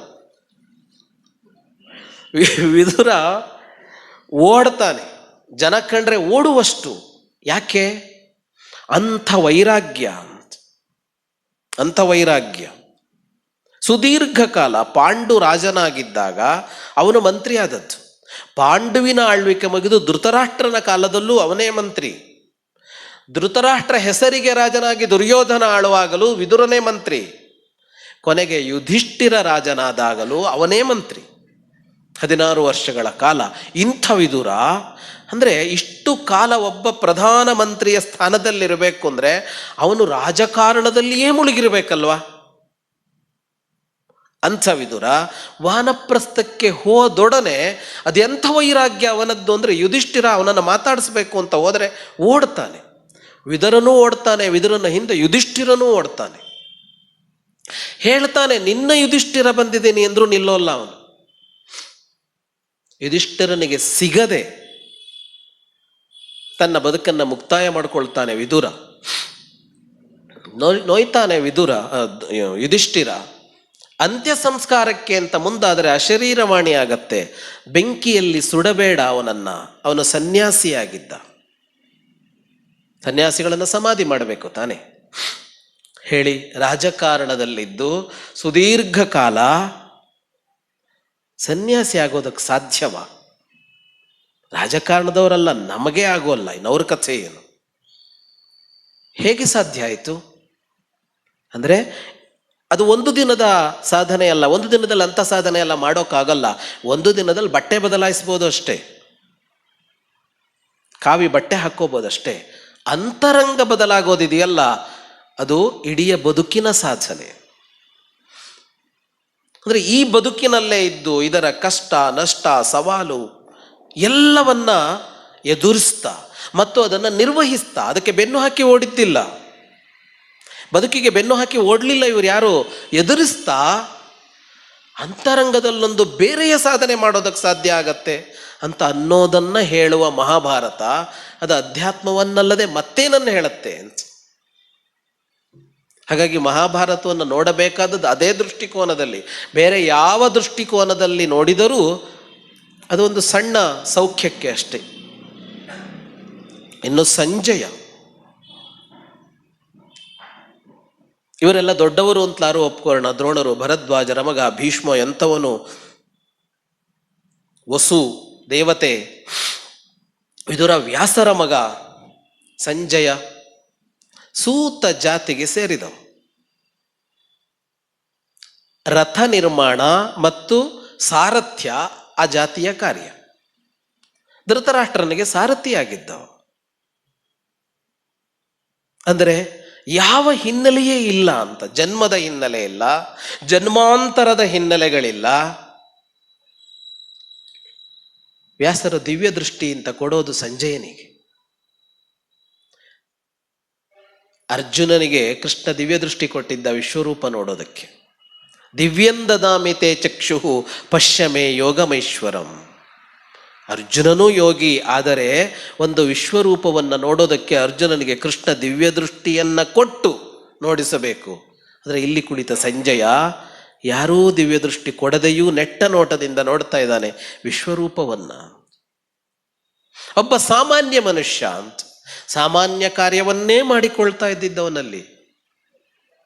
ಆದರೆ ಅಂತರಂಗದ ಸಾಧನೆಯ ಎತ್ತರ ಎಷ್ಟು ಅಂದರೆ ಈ ಮಟ್ಟದ್ದು ಅಂತ. ಎಲ್ಲ ಮುಗಿದ ಮೇಲೆ, ಧೃತರಾಷ್ಟ್ರ ಕುಂತಿ ಗಾಂಧಾರಿಯರ ಬದುಕೆಲ್ಲ ಮುಗಿದ ಮೇಲೆ ಸಂಜಯ ಎಲ್ಲಿ ಹೋದ ಅಂತಲೇ ಮಹಾಭಾರತ ಹೇಳೋಲ್ಲ.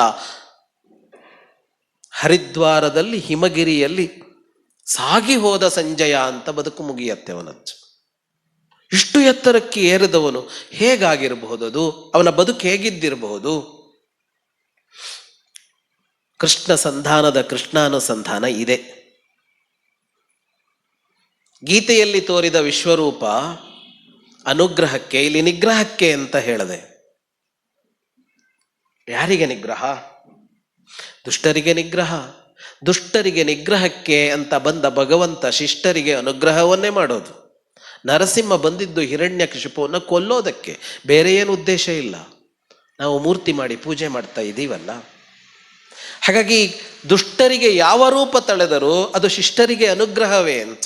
ಹಾಗಾಗಿ ಬಿಟ್ಟ ಕಣ್ಣು ಬಿಟ್ಟು ನೋಡಿದರು ಇವರೆಲ್ಲ, ಮತ್ತೆ ಯಾರಿಗೂ ನೋಡೋದಕ್ಕೆ ಸಾಧ್ಯ ಆಗಲಿಲ್ಲ ವಿಶ್ವರೂಪವನ್ನು. ಆದರೆ ದೇವದುಂದುಭಯೋನೇದುಹು ವರ್ಷಂ ಪಪಾತಚ. ದೇವಲೋಕದಲ್ಲಿ ದುಂದುಭಿಗಳು ಮೊಳಗಿದವು, ಪುಷ್ಪವೃಷ್ಟಿ ಆಯಿತು. ಚಚಾಲಚ ಮಹೀಕೃತ್ಸ್ನ, ಭೂಕಂಪ ಆಯಿತಂತೆ. ಸಾಗರಶ್ಚಾಪಿ ಚುಕ್ಷುಭೆ, ಸಮುದ್ರ ಉಕ್ಕೇರಿ ಬಂತಂತೆ, ಚಂಡಮಾರುತವೆದ್ದಂತೆ.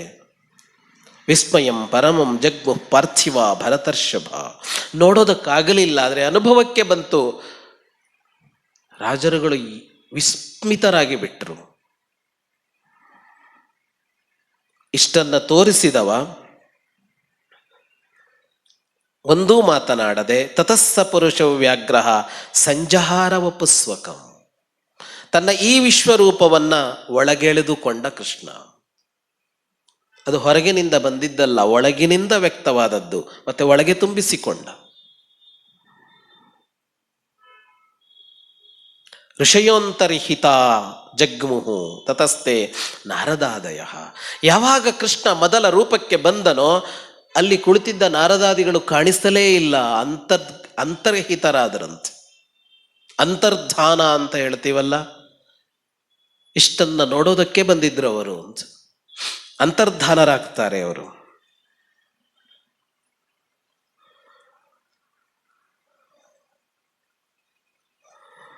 ಕೃಷ್ಣ ಒಂದೂ ಮಾತನಾಡದೆ ಅಲ್ಲಿಂದ ಎದ್ದು ಹೊರಡ್ತಾನೆ.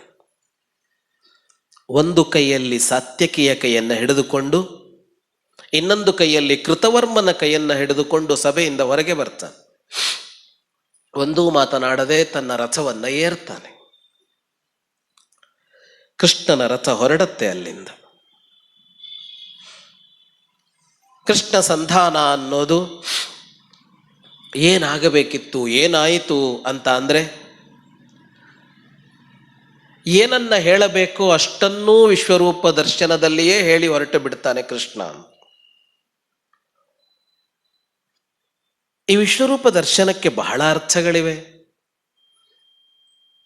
ಬಹಳ ಮೃದುವಾಗಿ ಮಾತನಾಡಿದ್ದ, ಉಳಿಸ್ತೇನೆ ಅಂತಲೇ ಬಂದಿದ್ದ. ಹೇಳಿ ಬಂದಿದ್ದೇ ಅದು ಅವನು ಮೃತ್ಯುಪಾಶಾತ್, ಮೃತ್ಯುವಿನ ಪಾಶದಿಂದ ಈ ಎಲ್ಲ ಮಹೀಕ್ಷಿತರನ್ನ, ಈ ರಾಜರುಗಳನ್ನ ಉಳಿಸ್ತೇನೆ ಅಂತ ಯುಧಿಷ್ಠಿರನಿಗೆ ಹೇಳಿ ಬಂದಿದ್ದ. ಯಾವಾಗ? ದುರ್ಯೋಧನ ಒಪ್ಪಿಕೊಂಡರೆ ಅಂತ. ಸಾವು ಬಂದು ಬಾಗಿಲು ತಟ್ಟಿರೋದು ಎಲ್ಲ ರಾಜರುಗಳಿಗೆ, ಆದರೆ ಅವರು ಉಳಿದುಕೊಳ್ಳಬಹುದಾದದ್ದು ದುರ್ಯೋಧನ ಸಂಧಾನಕ್ಕೆ ಒಪ್ಪಿದರೆ ಮಾತ್ರ ಅಂತ. ಏನು ಸಂಬಂಧ ಅದು ಅಂತ ಕೇಳಿದರೆ, ಯಾರ ಜೊತೆಗಿದ್ದೀರಿ ಅದರ ಮೇಲೆ ನಿಮ್ಮ ಬದುಕು ನಿರ್ಣಯ ಆಗತ್ತೆ. ಯಾರ ಜೊತೆಗೆ ಇದ್ದೀರಿ ಅನ್ನೋದ್ರ ಮೇಲೆ ನಿರ್ಣಯ ಆಗತ್ತೆ. ದುರ್ಯೋಧನ ಜೊತೆ ಸೇರಿದ್ದೀರಿ ಅಂದರೆ ಅವನಿಗೆ ಏನಾಗಬೇಕೋ ಅದು ನಿಮಗೂ ಆಗತ್ತೆ. ಪಾಪ ಮಾಡಿದವನಿಗೆ ಮಾತ್ರ ಅಲ್ಲ, ಪಾಪಕ್ಕೆ ಸಹಕರಿಸಿದವನಿಗೆ, ಪಾಪಕ್ಕೆ ಸಲಹೆ ಕೊಟ್ಟವನಿಗೆ, ಪಾಪ ಕೃತ್ಯದಲ್ಲಿ ಭಾಗಿಯಾದವನಿಗೆ, ಅಷ್ಟೇಕೆ ಪಾಪ ಕೃತ್ಯ ನಡೆಯುವಾಗ ನೋಡಿದವನಿಗೂ ಇದೆ ಅಂತ ಅದರ ಪಾಲು.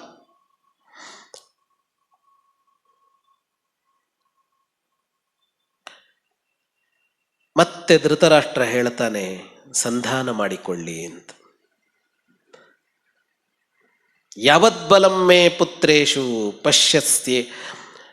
ಪಶ್ಯಸ್ಯೇತಜ್ಜನಾರ್ದನ ಪ್ರತ್ಯಕ್ಷಂ ತೇನ ತೇ ಕಿಂಚಿತ್ ಪರೋಕ್ಷಂ ಶತ್ರುಕರ್ಷಣ ಕುರುಣಾಂ ಶಮಮಿಚ್ಛಂತಂ ಯತಮಾನಂಚ ಕೇಶವ ವಿದಿತ್ವೈತಾಮವಸ್ಥಾಂ ಮೇ ನಾತಿಶಂಕಿತುಮರ್ಹಸಿ. ಧೃತರಾಷ್ಟ್ರನ ಮಾತು ಅರಣ್ಯರೋಧನ ಆಗಿಬಿಟ್ಟಿದೆ, ಯಾರೂ ಕೇಳುತ್ತಾ ಇಲ್ಲ. ಹೊರಟ ಕೃಷ್ಣನನ್ನ ಉಳಿದವರು ಹಿಂಬಾಲಿಸ್ತಾರೆ. ಭೀಷ್ಮಾದಿಗಳು ಯಾರಿಗೆ ಹಿಂಬಾಲಿಸುವ ಸ್ಥೈರ್ಯ ಇತ್ತೋ ಅವರು ಹಿಂಬಾಲಿಸ್ತಾರೆ. ಯಾರಿಗೆ ಹಿಂಬಾಲಿಸುವ ಸ್ಥೈರ್ಯ ಇರೋದಕ್ಕೆ ಸಾಧ್ಯ? ಯಾರು ತಪ್ಪು ಮಾಡಿಲ್ವೋ ಅವರು ಮಾತ್ರ ಹಿಂದೆ ಹೋಗಬಹುದು. ನರಸಿಂಹ ಅವತಾರ ತಾಳಿದರೆ ಪ್ರಹ್ಲಾದ ಒಬ್ಬನೇ ಮಾತಾಡಬಹುದು, ಮತ್ತಾರಿಗೆ ಮಾತನಾಡೋದಕ್ಕಾಗತ್ತೆ? ಕೃಷ್ಣ ಅಲ್ಲಿಂದ ಹೊರಟು ವಿದುರನ ಮನೆಗೆ ಬರ್ತಾನೆ. ಮತ್ತೆ ವಿದುರನ ಮನೆಗೆ ಬಂದಾಗ ಕುಂತಿಯನ್ನ ಮತ್ತೊಮ್ಮೆ ಭೇಟಿಯಾಗುತ್ತಾನೆ. ಕೇಳ್ತಾಳೆ ಅವಳು, ಏನಾಯ್ತು? ಉಕ್ತಂ ಬಹುವಿಧಂ ವಾಕ್ಯಂ ಗ್ರಹಣೀಯಂ ಸಹೇತುಕಂ ಋಷಿಭಿಶ್ಚ ಮಯಾ ಚೈವ ನಚಾಸೌ ತದ್ಗೃಹೀತವಾನ್. ನಾನೂ ಹೇಳಿದೆ, ಋಷಿಗಳೂ ಹೇಳಿದ್ರು, ದುರ್ಯೋಧನ ಕೇಳಲಿಲ್ಲ. ಕುಂತಿ ಮಾತನಾಡೋದಕ್ಕೆ ಆರಂಭ ಮಾಡುತ್ತಾಳೆ. ಕುಂತಿ ಇಲ್ಲಿ ಮಾತನಾಡುವ ಈ ಘಟ್ಟ ಇದೆಯಲ್ಲ, ಅದು ಬಹಳ ಅದ್ಭುತವಾದ ಘಟ್ಟ. ಕೃಷ್ಣ ಸಂಧಾನದಲ್ಲಿ ಬಹಳ ಮುಖ್ಯವಾಗುವ ಘಟ್ಟ ಅದು. ಒಬ್ಬ ವೀರ ಮಾತೆ ಹೇಗಿರ್ತಾಳೆ ಅಂತ ಕುಂತಿ ಕಾಣಿಸಿಕೊಳ್ತಾಳೆ. ಕುಂತಿಯ ಬಗ್ಗೆ ಬಹಳ ಆಕ್ಷೇಪಗಳಿವೆ. ಯಾಕೆಂದ್ರೆ ಮತ್ತದೇ ಒಂದೇ ಸಾಲು, ವ್ಯಾಸರ ಕುಂತಿಯನ್ನ ಯಾರೂ ಓದಿಲ್ಲ ಅಂತ ಸುದೀರ್ಘವಾಗಿ ಹೇಳ್ತಾಳೆ ಮಾತನ್ನ. ಯುಧಿಷ್ಠಿರನಿಗೆ ಯಾವ ಸಂದೇಶ ಕೊಡಬೇಕು, ಭೀಮನಿಗೆ ಯಾವ, ಅರ್ಜುನನಿಗೆ ಯಾವ ಸಂದೇಶ, ನಕುಲನಿಗೆ ಯಾವುದು, ಸಹದೇವನಿಗೆ ಯಾವುದು, ದ್ರೌಪದಿಗೆ ಯಾವ ಸಂದೇಶ, ಏನನ್ನ ಹೇಳಬೇಕು, ನಾನು ಯಾಕೆ ಹೆತ್ತೆನೋ ಅದನ್ನು ಸಾರ್ಥಕಗೊಳಿಸಲು ಹೇಳುವವರಿಗೆ ಅಂತ ಹೇಳ್ತಾಳೆ.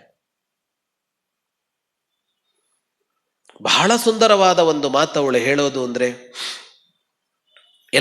ಎಲ್ಲರಿಗೂ ಸಂದೇಶ ಕೊಡು ಅಂತ ಹೇಳಿದವಳು ಮತ್ತೊಮ್ಮೆ ಅರ್ಜುನನಿಗೆ ವಿಶೇಷ ಸಂದೇಶ ಹೇಳು ನನ್ನದು ಕೃಷ್ಣ ಅಂತ ಹೇಳ್ತಾಳೆ. ಏನದು ಅಂದರೆ, ದ್ರೌಪದ್ಯಾ ಪದವೀಂಚರ. ಅರ್ಜುನನಿಗೆ ಕೊಡುವ ಸಂದೇಶ ದ್ರೌಪದ್ಯಾ ಪದವೀಂಚರ, ದ್ರೌಪದಿಯ ನಡೆಯನ್ನ ಅನುಸರಿಸೋದಕ್ಕೆ ಹೇಳು ಅರ್ಜುನನಿಗೆ ಅಂತ. ಜಗತ್ತಿನ ಯಾವ ಅತ್ತೆ ಹೇಳಿರ್ಬೋದು ಈ ಮಾತನ್ನ, ಸೊಸೆ ಹೇಳ್ದಂಗೆ ಕೇಳು ಮಗನೇ ಅಂತ.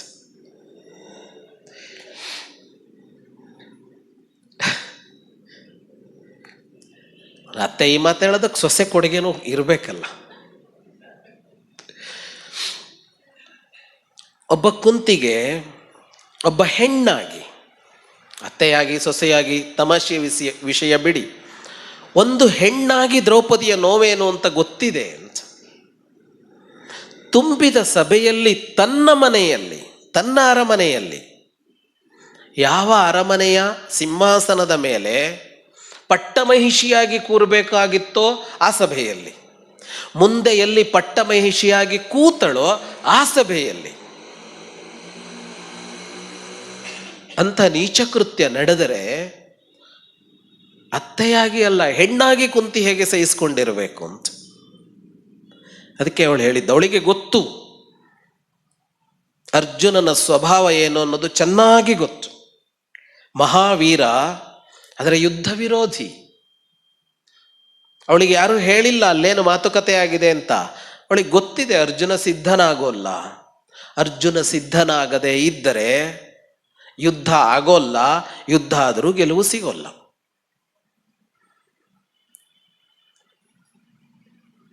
ಕೃಷ್ಣನಿಗೆ ಆ ಯುದ್ಧದಲ್ಲಿದ್ದ ದೊಡ್ಡ ಕಾರ್ಯ ಯಾವುದು ಅಂದರೆ ಅರ್ಜುನನನ್ನ ಅಣಿಗೊಳಿಸುವುದು. ಮತ್ತೆಲ್ಲ ಅವನ ಹತ್ರ ಇದೆ, ಇಚ್ಛಾಶಕ್ತಿಯನ್ನ ಬಿಟ್ಟು. ಕ್ರಿಯಾಶಕ್ತಿ ಇದೆ, ಇಳಿದರೆ ಏನನ್ನೂ ಮಾಡುತ್ತಾನೆ, ಇಚ್ಛೆಯೇ ಇಲ್ಲ. ಅದನ್ನ ತುಂಬುವ ಕಾರ್ಯವನ್ನ ಕೃಷ್ಣ ಪ್ರತಿದಿನ ಮಾಡ್ತಾ ಹೋದ 18 ದಿನಗಳ ಕಾಲ. ಕುಂತಿ ಅದನ್ನು ಮೊದಲೇ ಗುರುತಿಸಿದ್ಲು. ಅರ್ಜುನ ವಿಷಾದ ಯೋಗ ಬರುವ ಮೊದಲೇ ಕುಂತಿಗೆ ಗೊತ್ತಾಗಿದೆ ಇಲ್ಲಿ ವಿಷಾದ ಯೋಗ ಬರುತ್ತೆ ಅಂತ. ಹಾಗಾಗಿ ಹೇಳಿದ್ಲು, ದ್ರೌಪದಿ ನಿಲುವು ಯಾವುದೋ ಅದರಂತೆ ನಡಿಬೇಕು ಅರ್ಜುನ. ಒಬ್ಬ ವೀರಮಾತೆಯಾಗಿ ಆಡಬೇಕಾದ ಮಾತೆಲ್ಲ ಆಡ್ತಾಳೆ. ಇದಾಗಿ ಕೃಷ್ಣ ಅಲ್ಲಿಂದ ಹೊರಟವನು ಕರ್ಣನೊಬ್ಬನನ್ನೇ ಕರೆದುಕೊಂಡು ಹೋಗುತ್ತಾನೆ, ತನ್ನ ರಥವನ್ನೇರಿಸಿಕೊಂಡು. ಕೃಷ್ಣನ ವ್ಯಕ್ತಿತ್ವದ ಮೇಲೆ ಕಪ್ಪು ಚುಕ್ಕಿಯನ್ನ ಇಡಲು ಸಾಧ್ಯವಾದ ಘಟನೆಗಳಲ್ಲಿ ಬಹಳ ಮುಖ್ಯವಾದ ಘಟನೆ ಅದು. ನಾವೆಲ್ಲ ಗೌರವಿಸುವ ಕುಮಾರವ್ಯಾಸ ಕೂಡ ಹೊಕ್ಕಿರಿದನು ಅಂತೆಲ್ಲ ಬರೀತಾನೆ.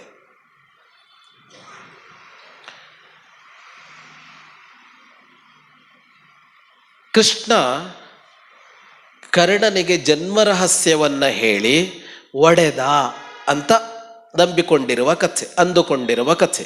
ಕೃಷ್ಣನನ್ನ ತಂತ್ರಗಾರ ಅಂತ ಹೇಳುವುದಕ್ಕೆ ಸಾಧ್ಯವಾದ ಕಥೆ, ಆದರೆ ಅದು ಅವಾಸ್ತವ. ಕರ್ಣನಿಗೆ ಜನ್ಮರಹಸ್ಯವನ್ನ ಕೃಷ್ಣ ಹೇಳಲಿಲ್ಲ, ಕರ್ಣನಿಗೆ ಜನ್ಮರಹಸ್ಯವನ್ನ ಕುಂತಿಯೂ ಹೇಳಲಿಲ್ಲ. ಕರ್ಣನಿಗೆ ಜನ್ಮರಹಸ್ಯವನ್ನ ಸೂರ್ಯ ಹೇಳಿದ್ದ, ಮೊದಲೇ ಹೇಳಿದ್ದ. ಮೊದಲೇ ಅಂದರೆ ಬಹಳ ಮೊದಲೇ ಏನೂ ಅಲ್ಲ, ಸ್ವಲ್ಪ ಕಾಲ ಮೊದಲು ಹೇಳಿದ್ದ ನೀನ್ಯಾರು ಅನ್ನೋದನ್ನು. ಹಾಗಾಗಿ ಕರ್ಣನಿಗೆ ತಾನು ಕುಂತಿಯ ಮಗ ಅಂತ ಗೊತ್ತಿತ್ತು, ಆದರೆ ಬಾಲ್ಯದಿಂದ ಅಲ್ಲ, ವಯಸ್ಸಾದ ಮೇಲೆ. ಕರ್ಣನಿಗೀಗ 90 ವರ್ಷ ಇದ್ದಿರ್ಬೋದು. ಕರ್ಣನ ಮೊಮ್ಮಕ್ಕಳು ಯುದ್ಧದಲ್ಲಿ ಭಾಗವಹಿಸಿದ್ದಾರೆ. ಆ ಕಾಲ ಆದ ಮೇಲೆ ಗೊತ್ತಾಗಿದೆ ಅವನಿಗೆ. ಆದರೆ ಕರ್ಣ ವಿಚಲಿತ ಆಗಿಲ್ಲ. ವಿಚಲಿತ ಆಗಿಲ್ಲ ಅಂದ್ರೇನು? ಅಯ್ಯೋ ಅಂತಲ್ಲ, ಕರ್ಣನಿಗೇನು ಅನಿಸಿಲ್ಲ. ಯಾಕೆಂದ್ರೆ ಅವನು ರಾಧೆಯ ಮಗನಾಗಿ ಬೆಳೆದಿದ್ದಾನೆ. ಅವನಿಗೆ ಈಗ ನೀನು ಯಾರ ಮಗ ಅನ್ನೋದು 90 ವರ್ಷದ ಮೇಲೆ ಗೊತ್ತಾದರೂ ಒಂದೇ, ಗೊತ್ತಾಗದೇ ಇದ್ರೂ ಒಂದೇ. ಅವನು ರಾಧೆಯನ್ನೇ ತಾಯಿ ಅಂತಲೇ ಮುಂದುವರಿಸಿಕೊಂಡಿದ್ದಾನೆ ಭಾವದಲ್ಲಿ. ಹಾಗಾಗಿ ಕೃಷ್ಣ ಏನು ಹೊಕ್ಕಿರಿದದ್ದಲ್ಲ, ಇಲ್ಲ.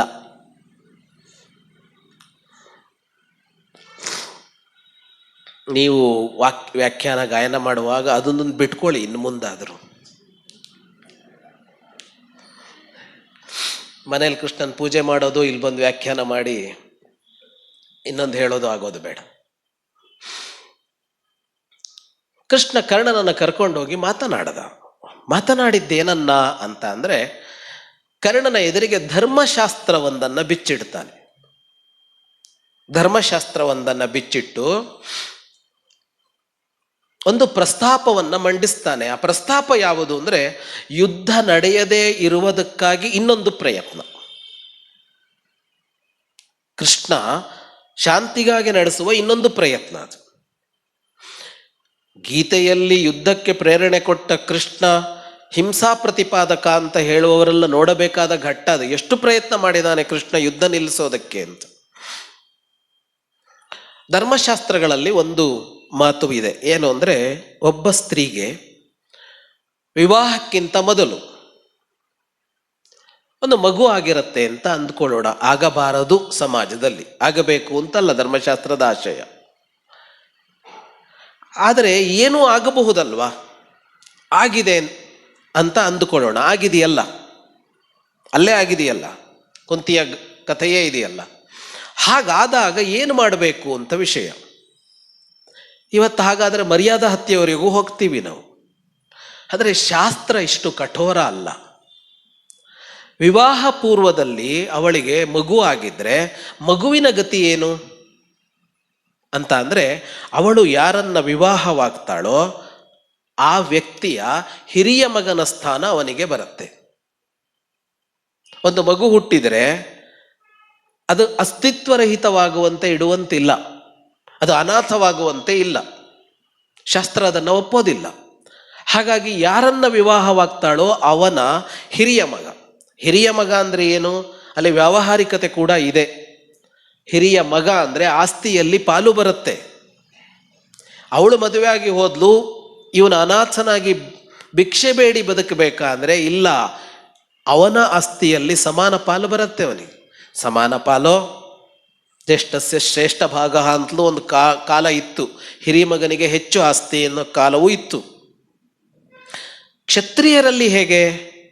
ಹಿರಿಯ ಮಗನೇ ರಾಜನಾಗೋದು. ಕೃಷ್ಣ ಕರ್ಣನಿಗೆ ಹೇಳೋದು ಇದನ್ನ, ನೀನು ಶಾಸ್ತ್ರೀಯವಾಗಿ ಪಾಂಡು ಮಹಾರಾಜನ ಮಗನಾಗುತ್ತಿ. ಹಾಗಾಗಿ ಸಿಂಹಾಸನದ ಹಕ್ಕು ನಿನಗೆ ಇರೋದು. ನೀನು ರಾಜನಾಗು. ಯುಧಿಷ್ಠಿರ ಯುವರಾಜನಾಗಲಿ. ನೀನು ರಾಜನಾದರೆ ನೀನು ಅಣ್ಣ ಅಂತ ಗೊತ್ತಾದ ಮೇಲೆ ಪಾಂಡವರು ಒಪ್ಕೊಳ್ತಾರೆ, ಅವರು ಯುದ್ಧಕ್ಕೆ ಮುಂದುವರಿಯೋದಿಲ್ಲ. ನೀನು ರಾಜನಾದರೆ ನಿನ್ನ ಗೆಳೆಯನೂ ಒಪ್ಪಿಕೊಳ್ಳೇಬೇಕು. ಒಪ್ಕೊಳ್ಳೋಲ್ಲ, ಅದು ಬೇರೆ. ದುರ್ಯೋಧನನ ನಿಲುವು ಬೇರೆ ಇರುತ್ತೆ, ಆದರೆ ಒಪ್ಪಿಕೊಳ್ಳೇಬೇಕಲ್ಲ. ಹಾಗಾಗಿ ನೀನು ಎರಡೂ ಪಕ್ಷಕ್ಕೆ ಸಮ್ಮತನಾದವ ಅಂತ. ಎರಡೂ ಪಕ್ಷಕ್ಕೆ ಸಮ್ಮತನಾಗಿ ನೀನು ಬಂದು ಕುಳಿತರೆ ಯುದ್ಧ ನಡೆಯೋಲ್ಲ.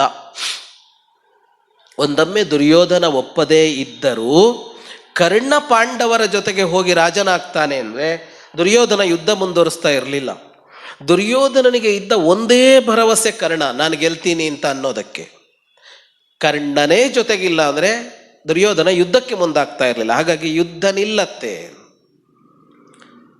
ಇದಕ್ಕೆ ಕರ್ಣ ಉತ್ತರ ಕೊಡ್ತಾನೆ, ಧರ್ಮಶಾಸ್ತ್ರ ನನಗೂ ಗೊತ್ತಿದೆ. ನಾನು ಪಾಂಡು ಮಹಾರಾಜನ ಹಿರಿಯ ಮಗನ ಸ್ಥಾನದಲ್ಲಿದ್ದೇನೆ ಅನ್ನೋದೂ ಗೊತ್ತಿದೆ. ಹಾಸ್ತಿನಪುರಕ್ಕೆ ಶಾಸ್ತ್ರೀಯವಾಗಿ ಅಧಿಕಾರಿ ನಾನು ಅನ್ನೋದು ಗೊತ್ತಿದೆ. ಆದರೆ ನಿನ್ನ ಪ್ರಸ್ತಾಪವನ್ನು ನಾನು ಒಪ್ಪಲಾರೆ. ಯಾಕೆ? ಇದಕ್ಕೂ ಬೇರೆ ವ್ಯಾಖ್ಯಾನ ಕೊಟ್ಟಿದ್ದಾರೆ ಹೊರಗಡೆಯಲ್ಲಿ. ಏನು ವ್ಯಾಖ್ಯಾನ ಅದು? ಕರ್ಣನಿಗೆ ದುರ್ಯೋಧನನ ಮೇಲೆ ಬಹಳ ಗೆಳೆತನ. ಹಾಗಾಗಿ ಕರ್ಣ ದುರ್ಯೋಧನನ್ನ ಬಿಟ್ಟು ಬರೋದಕ್ಕೆ ಸಿದ್ಧನಾಗಲಿಲ್ಲ. ಅದು ಮೂಲ ಮಹಾಭಾರತಕ್ಕೆ ಸಮ್ಮತವಾದದ್ದಲ್ಲ. ಕರ್ಣ ಹೇಳೋ ಮಾತೇನು? ನನಗೆ ರಾಜನಾಗುವ ಅಧಿಕಾರ ಇದೆ ಅನ್ನೋದು ಸತ್ಯ. ಯುದ್ಧ ನಡೆದರೆ ನಾವು ಸೋಲ್ತೇವೆ, ನಾವು ಸಾಯ್ತೇವೆ ಅನ್ನೋದು ನನಗೆ ಗೊತ್ತಿದೆ. ಗೆಲ್ಲುವುದು ಪಾಂಡವರೇ, ನಾವು ಯಾರೂ ಉಳ್ಕೊಳ್ಳಲ್ಲ ಯುದ್ಧದಲ್ಲಿ ಅಂತಲೂ ಗೊತ್ತಿದೆ. ಆದರೂ ನಿನ್ನ ಪ್ರಸ್ತಾಪಕ್ಕೆ ನಾನು ಒಪ್ಪೋದಿಲ್ಲ. ಯಾಕೆ ಅಂತ ಅಂದರೆ, ನಮ್ಮೆಲ್ಲರಲ್ಲಿ ರಾಜನಾಗುವ ಯೋಗ್ಯತೆ ಇರೋದು ಯುಧಿಷ್ಠಿರನಿಗೆ ಮಾತ್ರ. ಈ ಮಾತು ಹೇಳೋದು ಕರ್ಣ. ರಾಜನಾಗಲು ಬೇಕಾದ ಯೋಗ್ಯತೆ ಇರುವುದು ಯುಧಿಷ್ಠಿರನಿಗೆ ಮಾತ್ರ. ಹಾಗಾಗಿ ಯುಧಿಷ್ಠಿರನೇ ರಾಜನಾಗಬೇಕು. ಹಾಗಾಗಿ ಈ ಪ್ರಸ್ತಾಪವನ್ನು ಒಪ್ಪುವುದಿಲ್ಲ ಕೃಷ್ಣ ಅಂತ ಹೇಳ್ತಾನೆ ಕರ್ಣ. ಕರ್ಣ ಬಹಳ ಭಿನ್ನವಾಗಿ ನಿಲ್ತಾನೆ ಈ ಘಟ್ಟ ಬರುವಾಗ. ದುರ್ಯೋಧನನ ಜೊತೆಗೇ ಹೋಗಿದ್ದು, ಅನಂತರವೂ ಯುದ್ಧವನ್ನೇ ಮಾಡಿದ್ದು. ಯುದ್ಧದಲ್ಲಿ ಸಾಫ್ಟ್ ಕಾರ್ನರ್ ಅಲ್ಲ, ಏನೂ ಇಲ್ಲ. ಕರ್ಣನ ಯುದ್ಧದಲ್ಲಿ ಭೀಕರವಾದ ಯುದ್ಧವನ್ನೇ ಮಾಡಿದ್ದು. ಆದರೆ ನಿಲುವು ಯುಧಿಷ್ಠಿರ ರಾಜನಾಗಬೇಕು. ಯಾರು ರಾಜನಾಗಬೇಕು ಅಂತ ಅನ್ನೋದಕ್ಕೆ ಶೌರ್ಯವಿದ್ದವ ರಾಜನಾಗಬೇಕು, ಪರಾಕ್ರಮ ಇದ್ದವ ರಾಜನಾಗಬೇಕು, ಯುದ್ಧದಲ್ಲಿ ಗೆದ್ದವ ರಾಜನಾಗಬೇಕು ಅಂತ ಅಲ್ಲ. ರಾಜನಾಗುವ ಯೋಗ್ಯತೆ ಅದು ಯಾವುದೂ ಅಲ್ಲ. ಜನ ಬೆಂಬಲ ಇದೆಯೋ, ಧನ ಬೆಂಬಲ ಇದೆಯೋ, ಇದ್ಯಾವುದೂ ಲೆಕ್ಕಕ್ಕೆ ಇಲ್ಲ. ರಾಜನಾಗುವ ಯಾರು ಅಂತ ಅಂದರೆ ಅದರ ಮಾನದಂಡಗಳೇ ಬೇರೆ ಅಂತ. ಆ ಮಾನದಂಡಗಳ ಪ್ರಕಾರ ಕೃಷ್ಣನ ಪ್ರಕಾರವೂ ಯುಧಿಷ್ಠಿರನೇ ಯೋಗ್ಯ, ಕರ್ಣನ ಪ್ರಕಾರವೂ ಯುಧಿಷ್ಠಿರನೇ ಯೋಗ್ಯ ಅಂತ. ಹಾಗಾಗಿ ಹೊಕ್ಕಿರಿದ ಕಥೆ ಇಲ್ಲ, ಹೊಕ್ಕಿರಿದ ಕಥೆ ಇಲ್ಲ. ಕೃಷ್ಣ ಇನ್ನೂ ಶಾಂತಿಯ ಯಾವ ಅಂಶವೂ ಉಳಿದಿಲ್ಲ ಅಂತ ತೀರ್ಮಾನ ಮಾಡ್ತಾನೆ. ಕರ್ಣ ಇಷ್ಟೂ ಹೇಳಿದ ಮೇಲೆ ಇನ್ನು ಯುದ್ಧವೇ ಅಂತ ನಿಶ್ಚಯ ಮಾಡಿ ಕರ್ಣನಲ್ಲಿ ಯುದ್ಧದ ದಿನವನ್ನ ಘೋಷಿಸಿ ಹೊರಡ್ತಾನೆ ಕೃಷ್ಣ ಅಲ್ಲಿಂದ. ಇಂಥ ದಿನ ಕುರುಕ್ಷೇತ್ರಕ್ಕೆ ನಾವು ಬರ್ತೀವಿ, ನೀವು ಸನ್ನದ್ಧರಾಗಿ ಬನ್ನಿ ಅಂತ ನಿರ್ಣಯಿಸಿ ಹೊರಡ್ತಾನೆ. ಉಭಯ ಪಕ್ಷಗಳು ಸೇರಿ ನಿರ್ಣಯಿಸುವ ಕ್ರಮ ದಿಢೀರ್ ಆಕ್ರಮಣಗಳಲ್ಲ, ಅದು ಧರ್ಮಯುದ್ಧ. ನಿಶ್ಚಿತವಾದ ಸ್ಥಳದಲ್ಲಿ, ಪ್ರಜೆಗಳು ಇರದ ಜಾಗದಲ್ಲಿ, ಪ್ರಜೆಗಳಿರುವಲ್ಲಿಗೆ ದಾಳಿ ಮಾಡುವಂತಿಲ್ಲ. ಅದಕ್ಕೆ ಅವರು ದೂರ ಹೋಗಿದ್ದು ಕುರುಕ್ಷೇತ್ರಕ್ಕೆ. ಅಲ್ಲಿ ಹೋಗಿ ಯುದ್ಧ ಮಾಡಬೇಕು. ಅಲ್ಲಿ ಯಾರು ಗೆದ್ರೋ ಅವ್ರು ರಾಜ್ಯ ಆಳ್ತಾರೆ ಅಂತ. ಅದಕ್ಕೆ ನಿಶ್ಚಿತ ದಿನ, ನಿಶ್ಚಿತ ಸಮಯ ಎಲ್ಲವೂ ಆಗಬೇಕು. ಏಕಪಕ್ಷೀಯವಾಗಿ ಕೃಷ್ಣ ದಿನವನ್ನು ನಿಶ್ಚಯಿಸಿ ಹೊರಡುತ್ತಾನೆ. ಯಾವುದೇ ನಿರ್ಣಯವನ್ನು ತೆಗೆದುಕೊಳ್ಳೋದಕ್ಕೆ ಪಾಂಡವರು ಕೃಷ್ಣನಿಗೆ ಕೊಟ್ಟಿದ್ದಾರೆ. ಅದನ್ನು ಕೃಷ್ಣ ನಿಶ್ಚಯಿಸಿದ್ದನ್ನು ಅವರು ಒಪ್ಪಿಕೊಳ್ತಾರೆ. ದುರ್ಯೋಧನನಿಗೆ ಯುದ್ಧ ಬೇಕಾಗಿದೆ, ಯಾವ ದಿನ ಆದರೇನು. ಹಾಗಾಗಿ ಕೃಷ್ಣ ಸಂಧಾನ ಯುದ್ಧ ನಿಶ್ಚಯದೊಂದಿಗೆ ಮುಗಿಯುತ್ತೆ. ಆದರೆ ಕೃಷ್ಣನ ಪ್ರಯತ್ನಗಳು ಶಾಂತಿಗಾಗಿಯೇ ಇರುತ್ತೆ. ಯುದ್ಧ ಕೊನೆಯ ಅಸ್ತ್ರ, ಸಂಘರ್ಷ ಕೊನೆಯ ಅಸ್ತ್ರ ಅಂತ. ದ್ರೌಪದಿಗೆ ಮಾತು ಕೊಟ್ಟಿದ್ದು ಹೌದು, ನಿನಗೆ ಬೇಕಾದ್ದೇ ಆಗತ್ತೆ ಅಂತ. ಆದರೂ ಕೃಷ್ಣ ಪ್ರಯತ್ನಿಸಿದ್ದ. ಕೃಷ್ಣ ಸಂಧಾನದಲ್ಲಿ ಕೃಷ್ಣಾನುಸಂಧಾನ ಅಂದರೆ ಇವೆಲ್ಲ ಅಂತ. ಕೃಷ್ಣನ ನಿಲುವೇನು, ಕೃಷ್ಣನ ಒಲವೇನು, ಕೃಷ್ಣನ ಧೀರೋದಾತ್ತತೆ ಏನು, ಕೃಷ್ಣ ಯೋಚಿಸುವ ಪರಿ ಎಂಥದ್ದು, ಕೃಷ್ಣ ಕಾರ್ಯವೆಸಗುವ ವಿಧಾನ ಎಂಥದ್ದು, ಕೃಷ್ಣನಿಗೆ ಏನಾಗಬೇಕು ಒಟ್ಟಿನಲ್ಲಿ. ಒಂದು ಮಹಾಯುದ್ಧವನ್ನು ಸಂಘಟಿಸಿ, ಭಗವಾನ್ ಕೃಷ್ಣ ಅಲ್ಲ ಕೃಷ್ಣ ಅಂತ ನೋಡಿದಾಗ, ಮಹಾಯುದ್ಧವನ್ನು ಸಂಘಟಿಸಿ ಪಡೆದುಕೊಂಡ ಲಾಭ ಅವನಿಗೇನೂ ಇಲ್ಲ. ದ್ವಾರಕೆಗೆ ಏನು ಸಿಕ್ತು? ಏನೂ ಇಲ್ವಲ್ಲ, ಏನು ಪಡ್ಕೊಳ್ಳೇ ಇಲ್ಲ ಅವರು. ಆ ಯೋಚನೆ ಏನೂ ಇಲ್ಲ. ಕೃಷ್ಣ ರಾಜನಾಗುವುದೂ ಇಲ್ಲ. ತನ್ನ ರಾಜ್ಯದಲ್ಲಿಯೇ ಉಗ್ರಸೇನನ್ನ ಕೂರಿಸಿ ಸುಮ್ಮನೆ ಕುಳಿತವ. ಆದರೆ ಮಾಡಿದ ಕಾರ್ಯ ಯಾವುದು ಅಂದರೆ ಲೋಕಕ್ಕಾಗಿ. ಲೋಕಕ್ಕಾಗಿ. ಲೋಕ ಶಾಂತವಾಗಿ ಬದುಕಬೇಕು.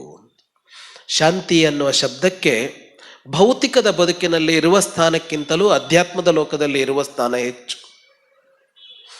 ಪರಮಶಾಂತಿ ಅಂತ ಕರೆಯೋದು ಅದನ್ನು. ಆ ಅನುಭವ ಇದೆಯಲ್ಲ, ಆನಂದದ ಅನುಭವವನ್ನು ಪರಮಶಾಂತಿ. ಅಲ್ಲಿ ಗೊಂದಲಗಳಿಲ್ಲ, ಅಲ್ಲಿ ಗೊಣಗಾಟ ಇಲ್ಲ, ಅಲ್ಲಿ ಗೋಳಾಟ ಇಲ್ಲ. ಅಂಥದ್ದೊಂದು ಶಾಂತವಾದ ಸ್ಥಿತಿ ಇದೆ. ಅದಕ್ಕಾಗಿಯೇ ಎಲ್ಲ ಪ್ರಯತ್ನಗಳು. ಒಬ್ಬ ಜೀವಿ ಇಂಥದ್ದನ್ನು ಮಾಡಿಕೊಳ್ತಾ ಹೋದಾಗ, ದ್ವೇಷಾಸೂಯೆಗಳಿಗೆ ತನ್ನನ್ನು ಕೊಟ್ಟುಕೊಳ್ತಾ ಹೋದಾಗ, ಪರಮಶಾಂತಿಗೆ ಅವನು ಹೋಗಿ ತಲುಪುವ ಕಾಲ ದೀರ್ಘವಾಗ್ತಾ ಹೋಗುತ್ತೆ. ಅವನು ತಪ್ಪಿಸಿಕೊಳ್ಳಬಹುದು ಅದರಿಂದ. ಹಾಗಾಗಿ ಭಗವಂತನ ಪ್ರಯತ್ನ ಯಾವುದು ಅಂತ ಅಂದರೆ, ಜೀವಿಯನ್ನ ಪರಮಶಾಂತ ಸ್ಥಿತಿಯಲ್ಲಿ ನಿಲ್ಲಿಸುವುದೇ ಅವನ ಪ್ರಯತ್ನ. ಆ ಶಾಂತಿಯನ್ನ ಭಂಗಗೊಳಿಸುವ ಕಾರ್ಯವನ್ನ ಜೀವಿ ತನಗೂ ಉಳಿದವರಿಗೂ ಮಾಡಿಕೊಳ್ತಾ ಹೋದಾಗ, ವಿವೇಕ ಹೇಳುವ ಮೂಲಕವೋ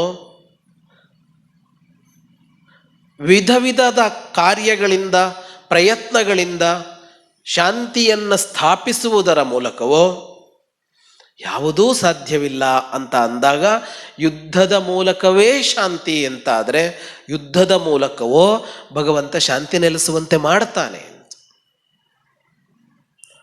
ಅಂಥ ಪರಮಶಾಂತಿಯ ಆಕಾಂಕ್ಷೆ ನಮ್ಮದಾಗಲಿ ಅಂತ ಹೇಳ್ತಾ,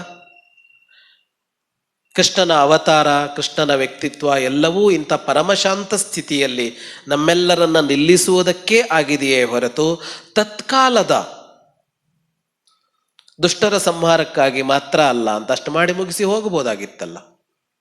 ಸುದೀರ್ಘ ಕಾಲ ಬದುಕಿದ್ದೇಕೆ ಕೃಷ್ಣ ಅಂತ, ಅಷ್ಟು ಕಾಲ ಬದುಕಿದ್ದೇಕೆ ಅಂತ. ನರಸಿಂಹನಂತೆ ಬಂದು ಕೊಂದು ಹೋಗಿಬಿಡ್ಬೋದಲ್ಲ ಅಂದರೆ ಇಲ್ಲ, ಬದುಕಿ ತೋರಿಸಿದ ಕೃಷ್ಣ ಅಂತ. ಹೀಗೆ ಬದುಕಿ ಅಂತ. ರಾಮನಂತೆ ಬದುಕು, ರಾಮ ನಡೆದಂತೆ ಬದುಕಬೇಕು, ಕೃಷ್ಣ ನುಡಿದಂತೆ ಬದುಕಬೇಕು ಅನ್ನೋರು ಯಾರೂ ಕೃಷ್ಣನ್ ನೋಡಿಲ್ಲ. ಅದು ಯಾವ ಕೃಷ್ಣನ್ ನೋಡಿ ಇವ್ರು ಈ ಗಾದೆ ಬರೆದ್ರು ಅಂತ ಗೊತ್ತಿಲ್ಲ. ನಮ್ಮ ಕೃಷ್ಣ ಅಂತೂ ಹಂಗೇನಿಲ್ಲ, ಅವನು ನಡೆದಾಗೆ ನಡಿಬೋದು ನಾವು. ಏನು 16,000 ಜನ ಹೆಂಡತಿಯರಾಗಲ್ಲ ಅಂತ ಅಷ್ಟೇ ಅಲ್ವಾ. ಕೃಷ್ಣನ ನಡೆಯಲ್ಲಿ ಅಂಥದ್ದೇನೂ ಇಲ್ಲ ಅಂತ. ಅದ್ಯಾವುದೋ ಅಂಶಗಳನ್ನ, ಲೀಲೆಯ ಅಂಶಗಳನ್ನೆಲ್ಲ ನೋಡಬೇಕಾದದ್ದು. ಅವನು ಗೀತೆಯಲ್ಲಿ ಬೋಧಿಸ್ತಾನಲ್ಲ ಅರ್ಜುನನಿಗೆ, ಕರ್ಮ ಯೋಗವನ್ನ ಬೋಧಿಸ್ತಾನಲ್ಲ, ಹಾಗೆಯೇ ಬದುಕಿ ತೋರಿಸಿದವನು ಅಂತ. ಹೇಗೆ ಆಡಿದನೋ ಹಾಗೆ ಬದುಕೋದು ಹೇಗೆ ಅಂತ ಅಂದರೆ ಅವನನ್ನೇ ನೋಡು ಅಂತ. ಕೃಷ್ಣನ ಗೀತೆಗೆ ನಿದರ್ಶನವಾಗಿ ರಾಮನನ್ನ ನೋಡಬೇಕು ಅಂತಿಲ್ಲ, ಕೃಷ್ಣನನ್ನೇ ನೋಡಬೇಕು. ಹಾಗೆ ಬದುಕಿ ತೋರಿಸಿದವ, ಲೀಲೆಯನ್ನೂ ತೋರಿಸ್ತಾ, ಮನುಷ್ಯನೊಬ್ಬ ಹೇಗೆ ಬದುಕಬೇಕು ಅನ್ನುವುದನ್ನೂ ತೋರಿಸಿದ ಕೃಷ್ಣನಿಗೆ ಈ ಮಾತುಗಳನ್ನು ಅರ್ಪಿಸ್ತಾ ನನ್ನ ಮಾತನ್ನ ಇಲ್ಲಿಗೆ ನಿಲ್ಲಿಸ್ತಾ ಇದ್ದೇನೆ. ಈ ಅವಕಾಶಕ್ಕಾಗಿ, ಅಪರೂಪದ ಅವಕಾಶಕ್ಕಾಗಿ ದಿವ್ಯ ಚೈತನ್ಯದ ಎಲ್ಲ ಪ್ರಮುಖರಿಗೆ ನನ್ನ ಕೃತಜ್ಞತೆಗಳನ್ನು ಅರ್ಪಿಸ್ತಾ, ಸಾಸಿವೆ ಬಿದ್ದರೂ ಕೇಳದಷ್ಟು ನಿಶ್ಶಬ್ದವಾಗಿ 3 ದಿನಗಳ ಕಾಲ ಕೇಳಿದ ನಿಮ್ಮ ಸಹನೆಗೆ ತಲೆಬಾಗ್ತಾ ನನ್ನ ಮಾತುಗಳನ್ನು ಭಗವದರ್ಪಿತಗೊಳಿಸ್ತೇನೆ. ತ್ವದೀಯಂ ವಸ್ತು ಗೋವಿಂದ ತುಭ್ಯಮೇವ ಸಮರ್ಪಯೇ. ತ್ವತ್ಕೃಪಾ ಸಮನುಪ್ರಾಪ್ತ ಸತ್ಯಾರ್ಥ ಪ್ರಥನೈಕಧೀಹಿ ಯದಪ್ಯಕರವಂ ಕರ್ಮ ತೇನ ತುಷ್ಟೋ ಭವ ಪ್ರಭು. ಜಯ ಮಂಗಳವಾಗಲಿ ಲೋಕಕ್ಕೆಲ್ಲ, ಶುಭ ಮಂಗಳವಾಗಲಿ. ಜಯ ಮಂಗಳವಾಗಲಿ ಲೋಕಕ್ಕೆಲ್ಲ, ಶುಭ ಮಂಗಳವಾಗಲಿ.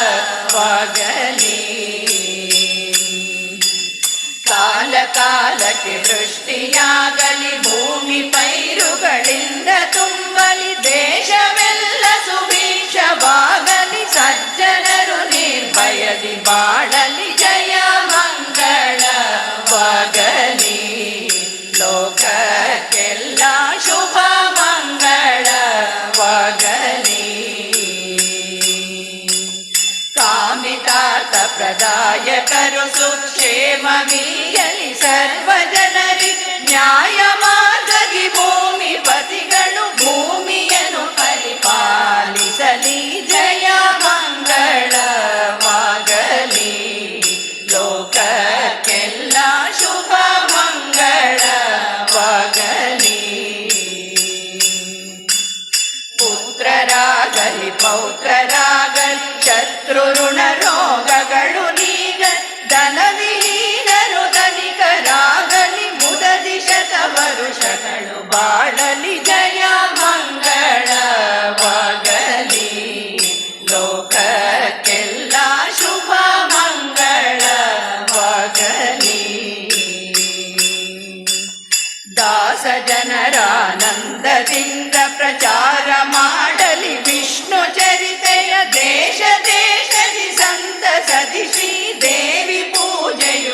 ಸತತ ನಡೆಯಲಿ